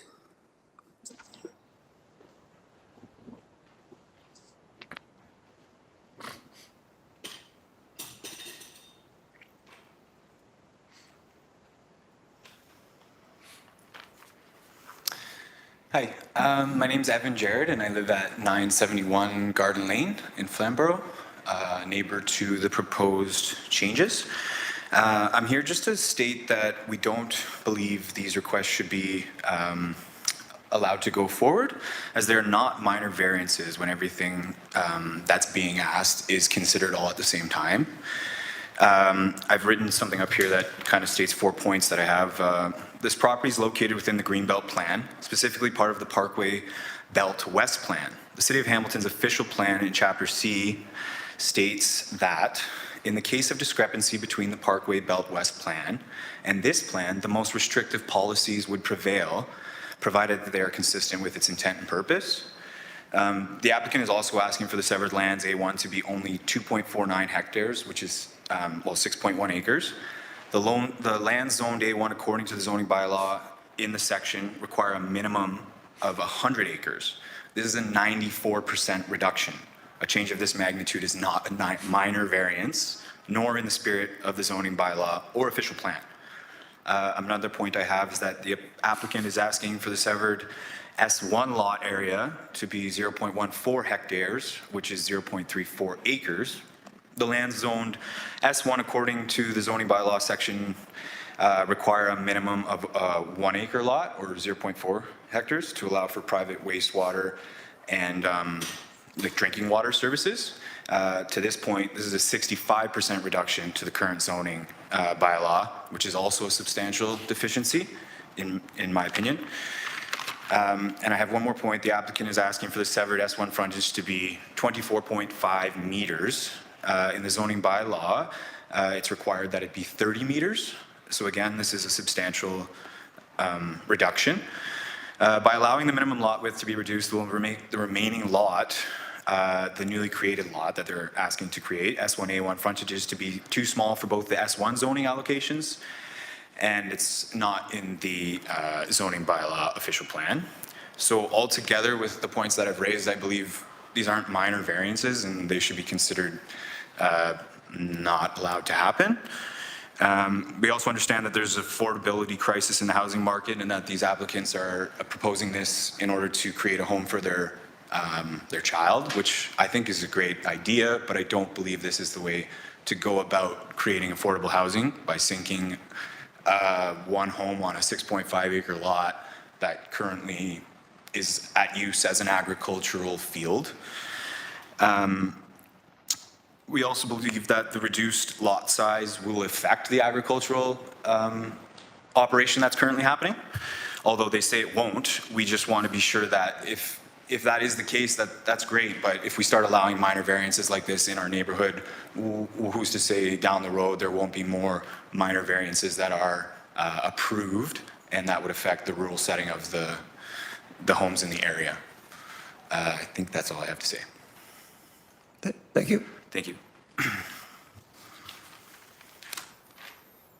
Are there any other members of the public who wish to provide comments for A2421 and B2421 and A2484? Seeing none, would the agent for the file please come forward to the microphone or unmute yourself if you're attending virtually?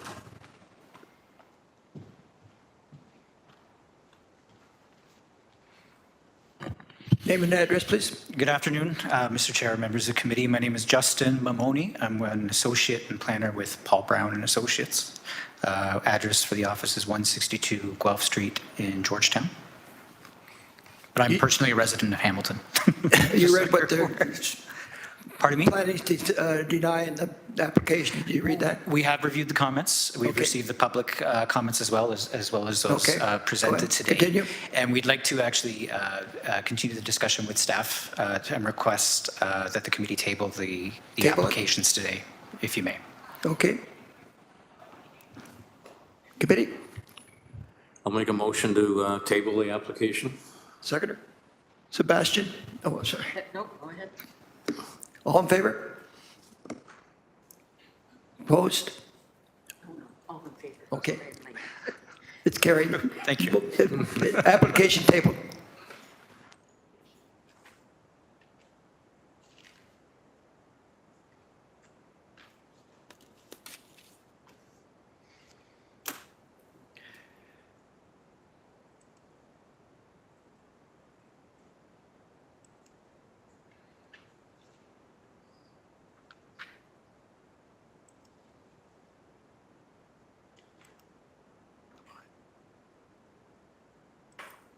All right, we're all set for the next file. We're hearing B2423 for 924 South Service Road in Stony Creek.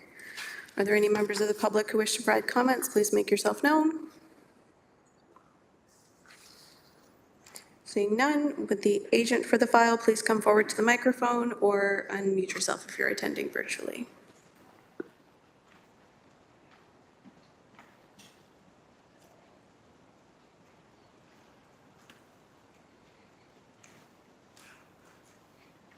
Name and address, please. Good afternoon. My name is Sarah Knoll, and I am a registered professional planner with GSP Group at 162 Locke Street South. You read the comments? I have, and while I do agree with staff's recommendation to approve the application, I would like to appeal to the committee to remove two conditions, specifically conditions 3 and 4. So for some background, these two properties are owned by the same owners, but under separate numbered companies. There is an active purchase and sale agreement on 924 South Service, and it's contingent on this minor lot line adjustment. The reason why they are proceeding with the application is that these two sites currently function in a manner that utilizes the proposed lot line as the current lot line. And by that I mean, I did mention, Jamila, about bringing up a couple of the plans that we included in our submission.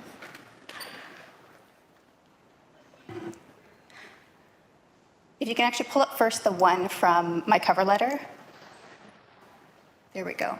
If you can just maybe zoom into it. But what I am referring to here is that yellow toned area between 924 and 944. This is that area between the two buildings. This is the section of land that we are asking to be incorporated from 924 into 944, the property on the right. And what is also highlighted in this image is that there is already an existing fence line in this location, highlighted there with the words existing fence line and then that dotted red line.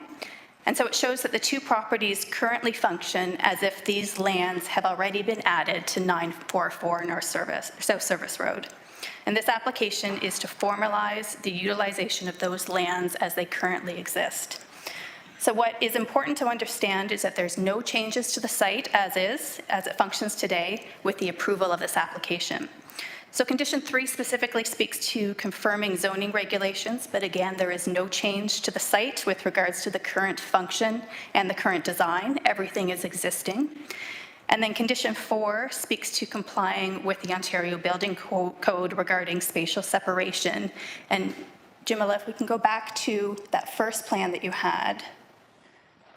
So this was a severance sketch that was submitted, and it shows that these buildings are to remain at their current location, and they have a setback of almost 19 meters and upwards of 30 meters, or 61 to 98 feet from the proposed property line.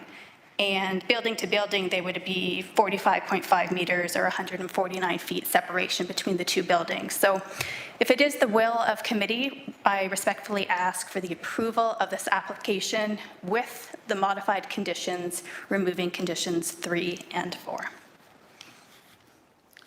Any questions from the committee?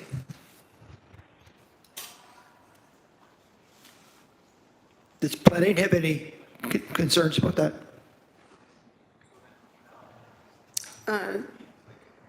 So the concerns with removing the conditions? Yeah. So they weren't their conditions. Are you still wanting to check with them? Okay. Yeah, okay. Thanks for correcting me. Development planning, do you have any comments with regards to the removal of conditions 3 and 4? Through the chair to the committee member, as Ramon mentioned, they are not our conditions, so staff wouldn't have any comments on that.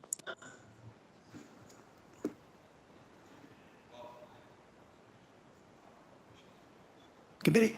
Committee?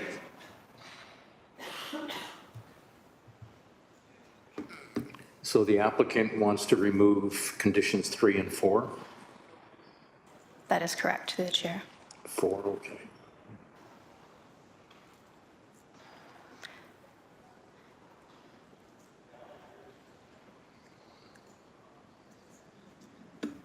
Go ahead, Bob. I know, I'm just thinking what the rationale for 3 is, or trying to figure it out. So through the chair, the application is for the minor lot line adjustment. So we are adjusting the lot line as the site currently functions today. So with that, there would be no change to what exists on site. So the justification behind. No, I get that. It's more of a housekeeping type of thing. So the actual operation is not going to change. So, no, I agree with 3 and 4 should be removed. But the land surveys reference plan, that's a no-brainer. That's got to be done. Okay. Okay, I'll make a motion to approve the variances, or the severance, and eliminating the condition number 3 and number 4. Okay, seconder for that? Second by Donna. All in favor? Opposed? Not seeing any? Carried. Thank you, committee.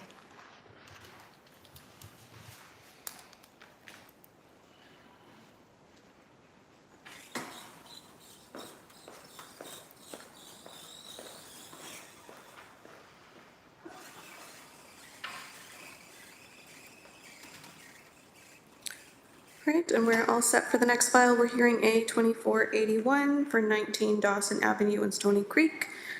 Are there any members of the public who wish to provide comments? Please make yourself known. If all members of the public who wish to provide comments could please come forward to the microphone and state your name and address for the record.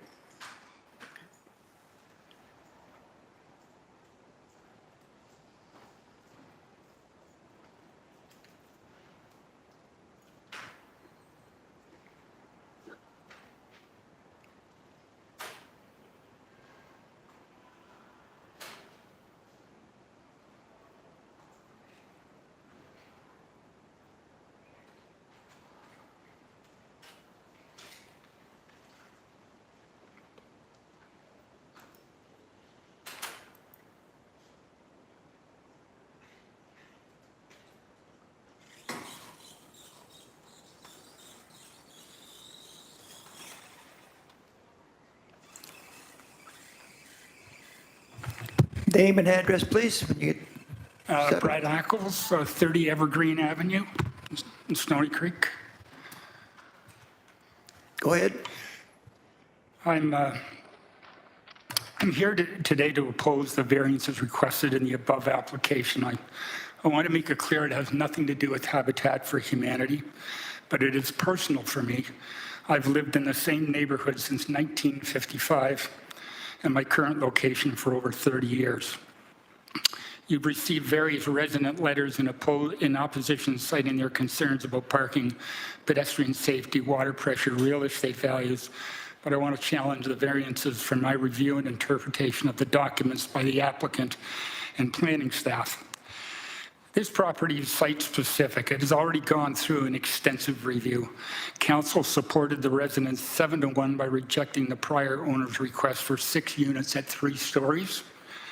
The OLT adjudicated at 5, 2.5 were approved. As a result of the Land Tribunal decision, the property became subject to a site-specific policy within the official plan, subject to a density range of 30 to 73 units per hectare. Site-specific 7.2.8.9. Site-specific details amending setbacks, lot size, front yards, side yards, etc., in order to fit 5 units on 0.07 hectare were issued. The intent of the modified zoning was to increase the density for 5 residential units, and no parking deviations were requested or required. In my opinion, further variances required after such an extensive review and OLT decision should require a different process for any further changes to the official plan concerning this site.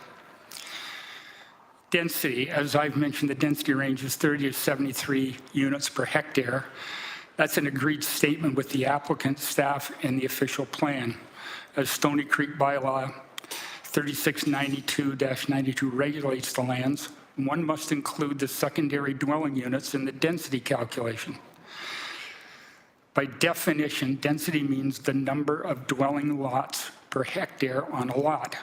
Nowhere does 3692-92 treat primary or secondary units differently, or are there special requirements or treatments for SDUs for the calculation of density. They are all dwelling units by definition. The applicant's variance application, item 8.2 of the application, agrees that there are 10 dwellings.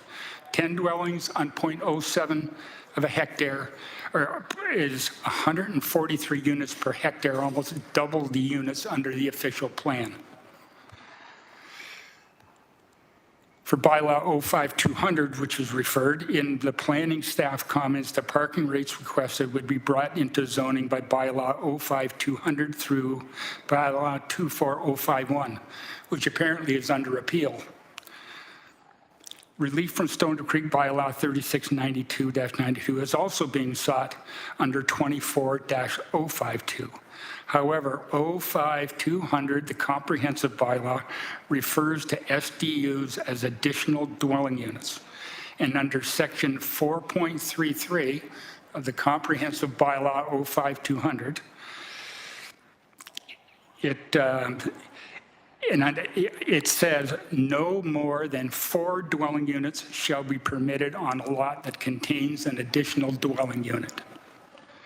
And they're asking for certainly much more than that. And that's under section 4 of the general provisions.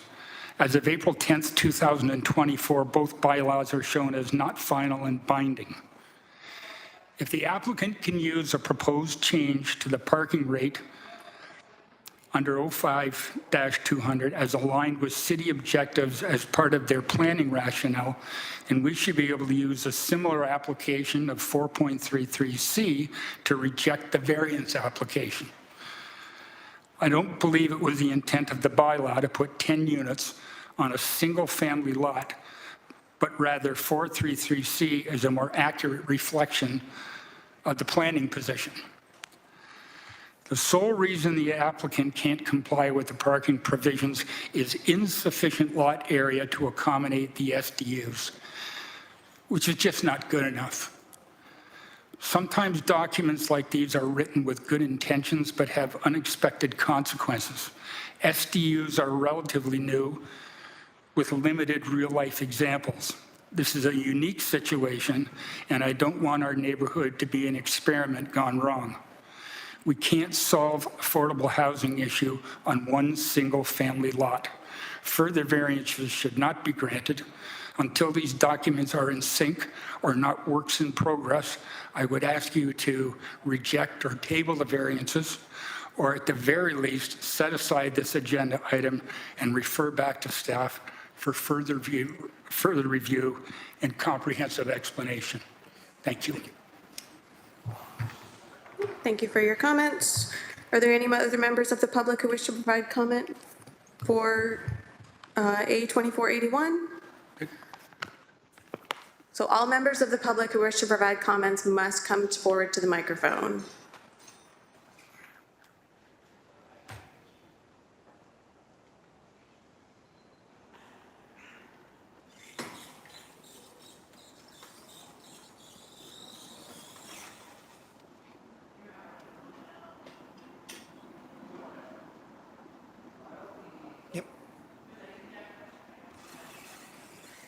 Name and address, please. I'm Charles Viola. Speaking, like, what's your address? Talking to the mic here. Okay, my name is Charles Viola. I live on Grays Road, a few feet from Passmore. So that place is my residence, 1 block from and a few feet from the property under consideration here. It's nice to be able to come to council again to present. I was here quite a while ago talking about Amica, which is the neighbor of this property. And when I presented it there, I talked about an underground stream that could cause a sinkhole in my property, but if it's not monitored properly by the city. Unfortunately, that wasn't done, and a sinkhole developed underneath my front steps, and now my porch is cracking, and I will have to eventually tear that down and rebuild it. But that's in the past now. I hope this council will listen to me this time because I'm going to talk about something serious injury and death, okay? I'm a pedestrian. And so I walk along this area. And in this area, there are slopes and they have gravel. There's rather quick slopes into ditches. Sorry, could you relate your comments to the variances that are requested? Could you relate your comments to the variances that are requested? Yeah. So the thing is that we're talking about the parking in this area, okay? So if there's too many houses, too many units, then there's too many cars. So the thing is that I want to explain to you how the danger exists, okay? Because of the sloping, because of the gravel, if I walk there in the winter, I slip, and sometimes the gravel is loose in the summer, so I can slip to the left. If I slip to the left, for example, my head goes down to the right, and my head goes in front of traffic. If there's parking there, I have to walk on the street. So if there's parking there, then I walk right there between the traffic And it's easy to get squished because some drivers, I see the fear in their face and they don't want to change lanes. So this can lead to injury and death because there is not a proper parking there. The people who live on that street, I live on Grays, the people who live on Passmore and Duncan, they don't want to have sidewalks there. Even though Brad Clark, when he was a councillor here, he said, well, you know, you're going to have sidewalks, but that didn't happen. So because there are no sidewalks right there, it's a dangerous situation to have a lot of parking on the street. Now, if you consider what is being done here, saying, okay, we're going to have 5 units with 5 subunits attached to them, that's 10 units, you have people coming in to not only buy and afford those properties, but also to afford the rent. Because people who pay rent, who are younger people, they want to be able to afford their own. So we're looking at, you know, two workers per unit, 10 units, and having 10 vehicles, and 10 vehicles actually 20 vehicles because there are 10 units, right? And it could be with construction type jobs and factory type jobs, we're looking at perhaps 10 large vehicles and 10 smaller vehicles. And that's a lot of vehicles to put on the street, and it becomes dangerous for pedestrians to walk there. So you're really just concerned really about the number of vehicles? I'm concerned about, so I'm concerned because of the way in which this proposal leads to people having vehicles. For example, my neighbor has one big house. I have a big house. My neighbor has a big house. They have 5 people there work, 5 cars. So if you consider that you have to have 2 people to support this new construction in this day and age, and 2 people who want to rent but then move up, then you're going to then with 5 units and 5 subunits, you're going to have 20 working people and 20 vehicles. I think we understand where you're coming from with so many cars and that you're really concerned about the parking. Yeah. Okay. So that's the main thing. Okay. And I have thought about what would be a good alternative to looking like that, okay? Because I'm the person who, I went to a meeting with Amica, the next door neighbor, right? And I'm the person who suggested that townhouses be built for Amica. And Amica took my advice and they built townhouses. They're just across the road from there. Yep. So I have thought about what would be in this environment, this economic environment that we are in now, what would be a good use of that land and how we would do townhouses, especially to gear them towards people who might use them, like the 55 to 70 age groups, the 75. Okay, yeah. Like We that. understand that we're not dealing with what the people they're going to rent it to or sell it to. We're dealing with strictly with the parking here with this situation. So if you're interested in that, I can present that. Yep. To you. Okay? Okay, thank you. Thanks.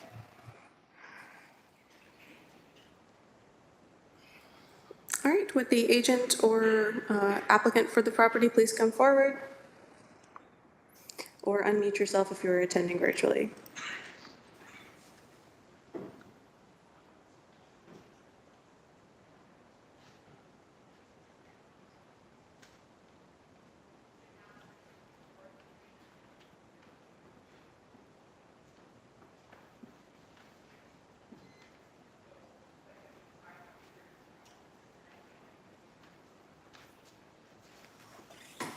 Name and address, please.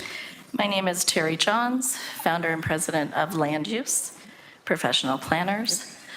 I'm also going to introduce, I have with me Sean Ferris, CEO of Habitat for Humanity Hamilton, as well as Mr. Peter Wahlberg, Director of Building Services. I'd like to acknowledge the public comments that we heard today. I appreciate there's a lot of history associated with this project. We're not here today about the type of land use. We're here today about a decision on parking. As professional planners, it's our opinion that our request for the reduction to parking for the units in the ADU meet the 4 tests of the Planning Act. We're also happy to see we have staff comments that support the same. Our evidence, as staff had mentioned in their report, Council has adopted the position to reduce parking in view of sustainability and to promote transit. They're allowing generally in the city 1 parking space for low-density uses and 0 for ADUs. I'd like to speak to ADUs just for a moment. They're actually not included in the density. We have a written zoning confirmation that supports the ADUs are permitted within the homes, and it's our opinion those are not included in the density. We believe this represents an excellent opportunity for affordable housing. It represents good planning, and respectfully request approval of the variances. Happy to answer any questions. Any questions?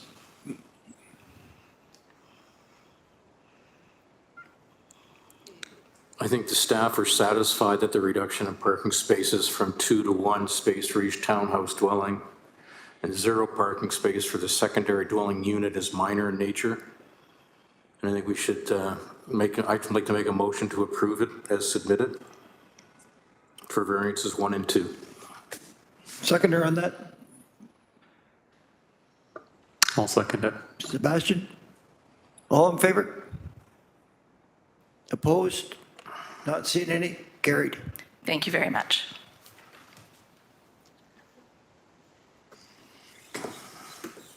Right, we're all set for the next file. We're hearing A2489 for 12 Terrence Drive in Stony Creek.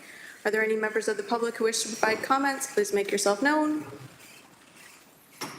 Seeing none, Mr. Chair, would the agent for the file please come forward to the microphone or unmute yourself if you're attending virtually.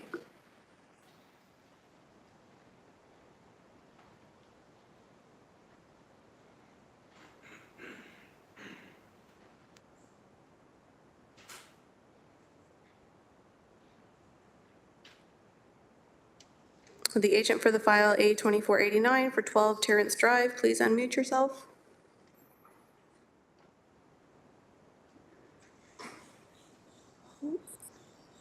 I saw them. I think they had to, okay, there we go.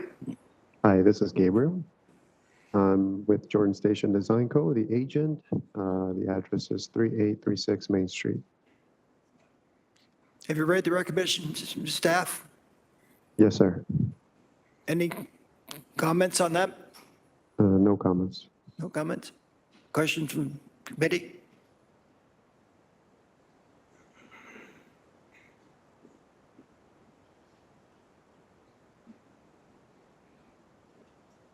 Motion, please.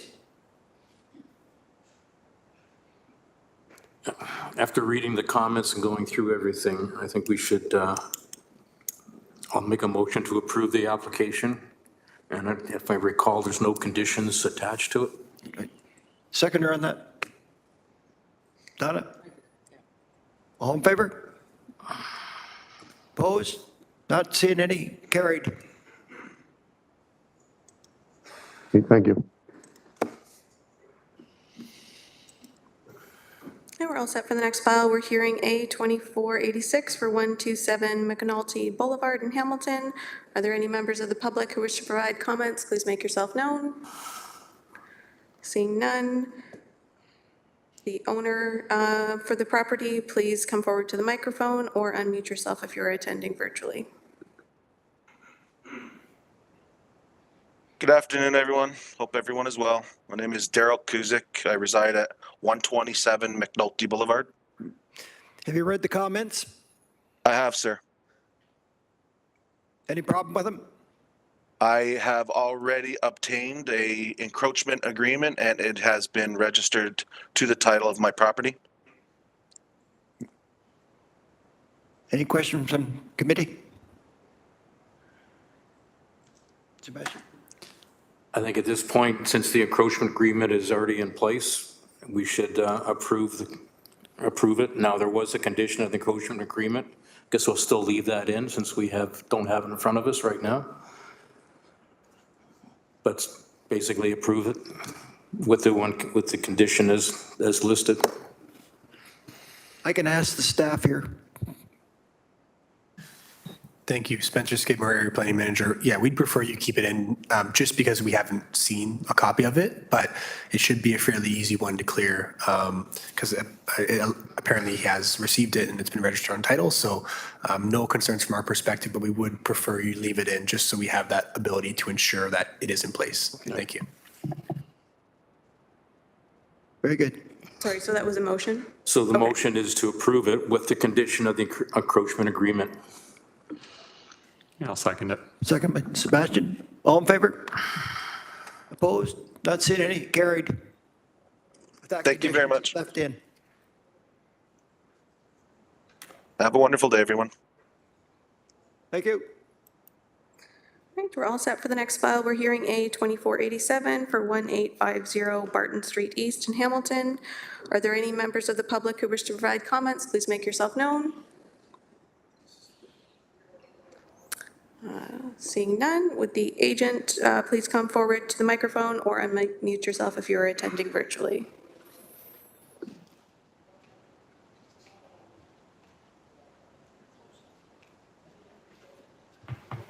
Name and address, please.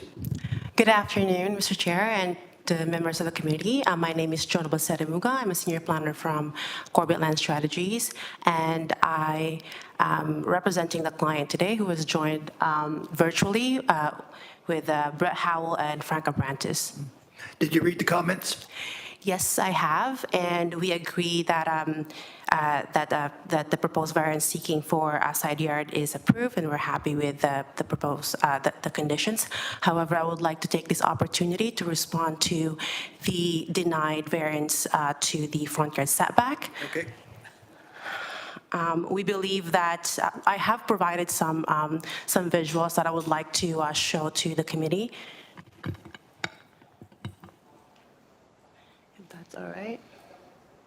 All right, if you go to slide 5, the location. So this is the location and this, of the property. As you can see here, it is characterized by parking lot and as well as an existing building that will be repurposed. So we are requesting for a minor variance of 1.6 to the proposed front yard setback. And we believe that the comments that was provided by city staff are pertaining to urban design regarding the building facade, the design of the building facade, the landscaping, the overall public realm, which can be addressed at the site plan approval. If you can go to slide number 5. So here, as you can see, we already have a landscape treatment that will be maintained throughout the construction of the proposed building E and F. The location of building E and F are located on an existing parking space. The site has existing landscaping treatment, as I said, and will not be changed. The existing sidewalk will also not be impacted by the proposed storage buildings, and the landscape treatment and the slope define the space for the pedestrian and also the building. We are going through right now a site plan approval process, and all of the comments regarding the urban design guidelines can be addressed through that stage. And I hereby requesting at a committee to consider the approval of the front yard setback at 1.67. If you can go through the other slides. So this is the existing landscaping. As you can see here, it's a little bit of a slope, and as well as the existing sidewalk. Go through the next slide. So this is my our response regarding to the quality of spaces. So in comparison to the existing buildings, so there are 5 existing buildings with a blank wall directly facing the street, and they're also located either close to the lot line or on the property line. And in comparison to those buildings, the proposed site already creates a space appropriate for the public realm and the existing landscape treatments and well-designed buildings that will screen the parking spaces. Go to the next slide. You can see here there are 5 buildings right now currently that don't even have an existing landscape treatments, while our site itself has existing landscape treatments. And even with a 1.67 meters proposed setback, it is still a further setback from the existing buildings surrounding the site. Go to the next slide. So this is building 1, which is set back at 1.49 meters. Next slide. This is building 2, 3, and 4, which are very close to the lot line itself. And if you can see that building 2 is actually almost on the lot line and without any landscape treatments. Next slide, please. And these are the existing building facade for both building 2 and building 3 and 4. And the last slide. And this is the building 5, which is just across the street facing Barton Street. Next slide. So with that before you, the existing buildings itself or adjacent properties have 0 setbacks from the lot line. We are maintaining the landscape setback condition in front of our property, and the elevation and the landscape change define the space for the pedestrians. Any concerns with any for building facade designs can be addressed through the site plan approval process, and it is not a minor variance issue. And we are more than willing to work with city staff to make sure that our proposed building on site will have a positive contribution to the public realm. Thank you very much. Any questions, staff? Committee? The buildings that you were showing, like 2, 3, and 4, and that, any idea when they were built there? Are they within the existing or the old bylaw? Would they be considered legal non-conforming? Through you, Mr. Chair, regarding the existing buildings, unfortunately, I don't have that information. We are, with the proposed variance that we have, even with our 1.6 meter setback, it still is behind or still further setback in comparison to those buildings. And given that those the proposed buildings are not really changing any kind of frontage on the site, if anything, it is screening the existing parking spaces, and that is why we believe that this proposed variance really doesn't have any impact to the public realm. Okay, so you have no idea when those buildings were? That is correct. So that doesn't come into play. Okay, thanks. Sebastian? I was just going to make a comment that like, if they're keeping the landscaping in the front and like that's not changing, and really like when I'm reading the comments here, like that's what the concern is that, you know, it's a walkable area. You know, you want to keep some sort of landscaping there, the shrubs, the trees, et cetera. If that's maintained, then I don't see how the concerns are concerns at this point. I'll leave it at that for now, in case there's other commentary. Robert? I think just to clarify the existing buildings you showed, I don't know if legal non-conforming is the right term or not, but it's probably been there since Barton Street used to be 2 lanes, not 4. Right. So there was the setbacks going back, whatever they were. The buildings along Barton Street, you labeled them, what, E and F? Yes, that's correct. They are your typical metal-clad buildings? Yes, so APD has been around for many, many years, and they have done beautiful buildings even in Ottawa, in York Region, GTA, and the assumption of having a blank wall is really incorrect, because there are many ways that that we can address that. I know that there is that relationship between pedestrian and the building itself. However, with the proposed variance that we're asking, and also the comments that we received, those comments we believe that can be addressed through collaboration with city staff. So the site plan that is under review right now, We're almost done. We have to have this minor variance approved first before we submit the site plan approval application, but we are actually ongoing with that materials. to date, have they mentioned anything about the flat metal, the length on Barton Street? They have not. Okay.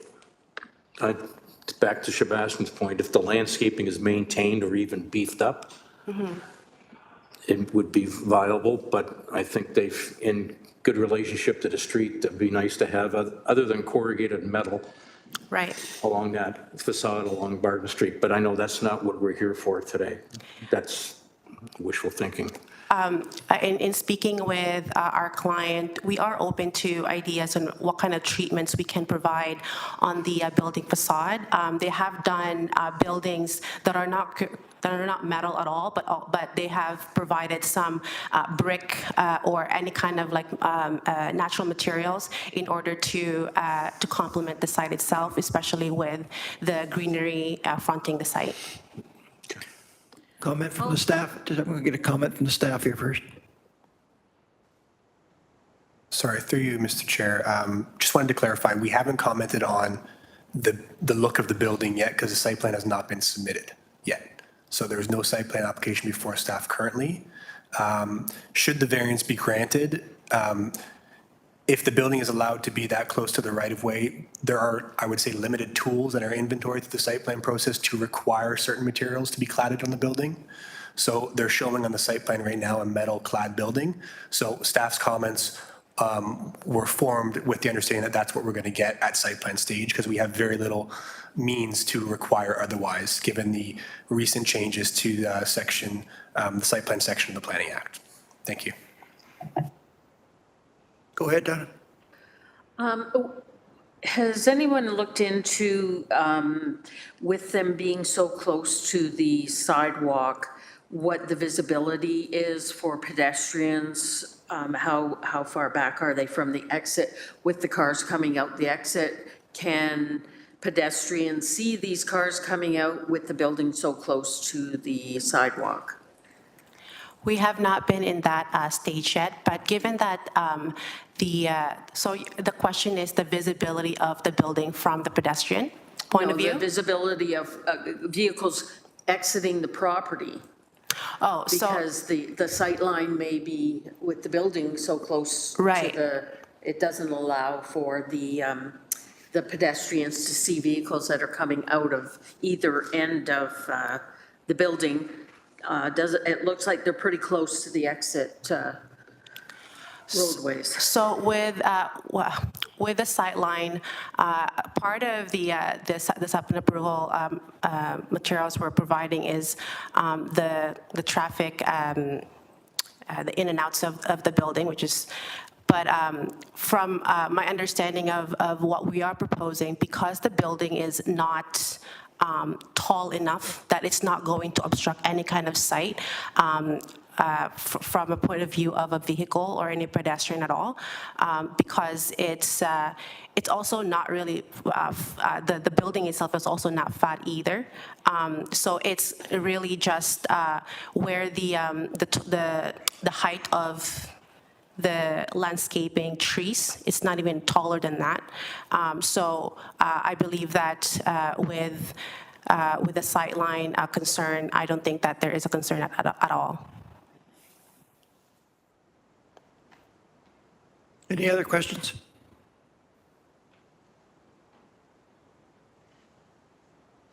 If not, do you want to make a decision?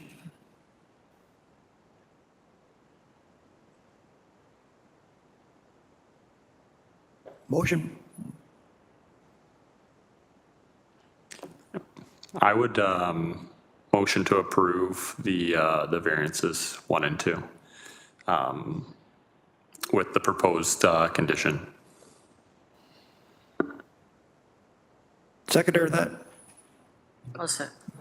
Bob's got his hand up. All in favor? Opposed? None? Thank you so much and have a wonderful good afternoon. You got that. Okay. Thank you.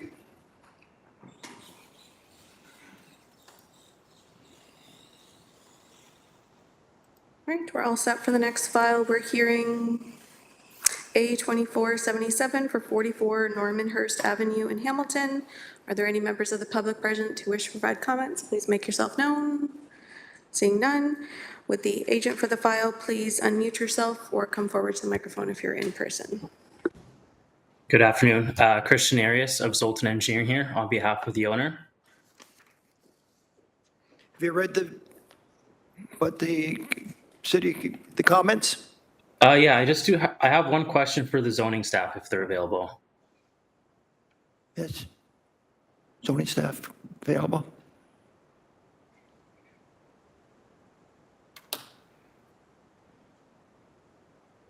I do not believe that they are currently available. They're not currently available. You got to you can say what you want, your question is. Yeah, sure. So on their comments, they have there's a 0.808 meter projection into the required side yard for the allowable overhangs. I think that's a typo because 0.08 meters is about 3 inches and the bylaw usually allows for about 18 inches. So I just want to clarify what the correct number there was.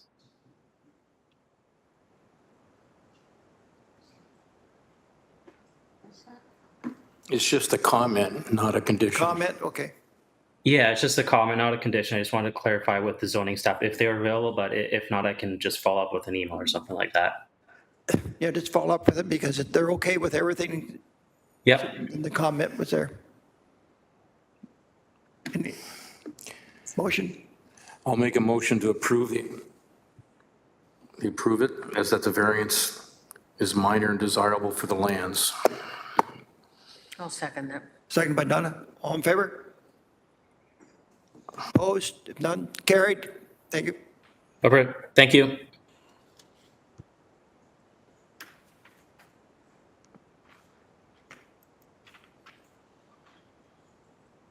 Right, we're all set for the next file. We're hearing A24107 for 467 Main Street East in Hamilton. Are there any members of the public in person who wish to provide comments? Please make yourself known. Seeing none, we did have someone who had registered to attend virtually to provide comments. Susan Dice, if you were available, please make yourself known.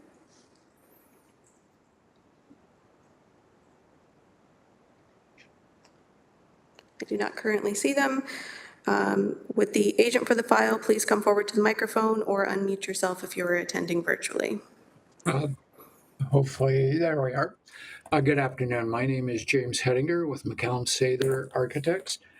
And we are joined by 2 members from the Wesley Urban Ministries. We have Joey Kitson and we have Rashid Afif that will also be in attendance here. You're okay with the comments? Yes, I am. I've read through them. Yes. Okay. Any questions in the committee? I would just ask if the committee, there was an error with the circulation that was provided. Okay. So we sent out a corrected notice. The sign was posted in accordance with the Planning Act requirements. In the original mailed notice, the date was incorrect. The time to submit comments was correct and all other information was correct. If I could just have a motion that no further notice is required if you wish to proceed with this file, or if you deem that further notice is required, then we'll just need to recirculate. You understand that things weren't sent out quite right? Yeah, Soon so enough. we'll have to technically table it till the next meeting to have it recirculated with the right. So the sign was posted in accordance with the Planning Act. The notice was sent out and a corrected notice was mailed out. it would be up to the committee if you determine that further notice is required, or if you are happy to proceed with the application today. Okay, well, then that makes a little difference. Yeah, we can either approve it or table it. It's just- If we think the notice has been sent out, enough information sent out, we can deal with it right now. I would say, well, given the property, nothing's changing other than the capacity from 74 to 215. The parking's not changing, the access isn't That's right. changing, the building's not changing, everything's there.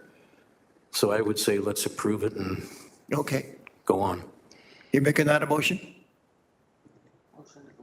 So I think we have to make a motion that further notice is not needed. And so I'll make that motion first, and then. Okay. I'll second that. So there's a motion on there that further motions are not required. We'll vote on that. All in favor of that? Opposed? If not, carried. Okay, now the motion for the application. Motion to approve the application? Seconder, Sebastian? Yeah, I'll second. All in favor? Opposed? Carried. Thank you. Thank you very much. All right, and that was the last file on the agenda. And Motion to motion to adjourn. be adjourned. Yep. Adjourn. Thank you. Thanks, everybody.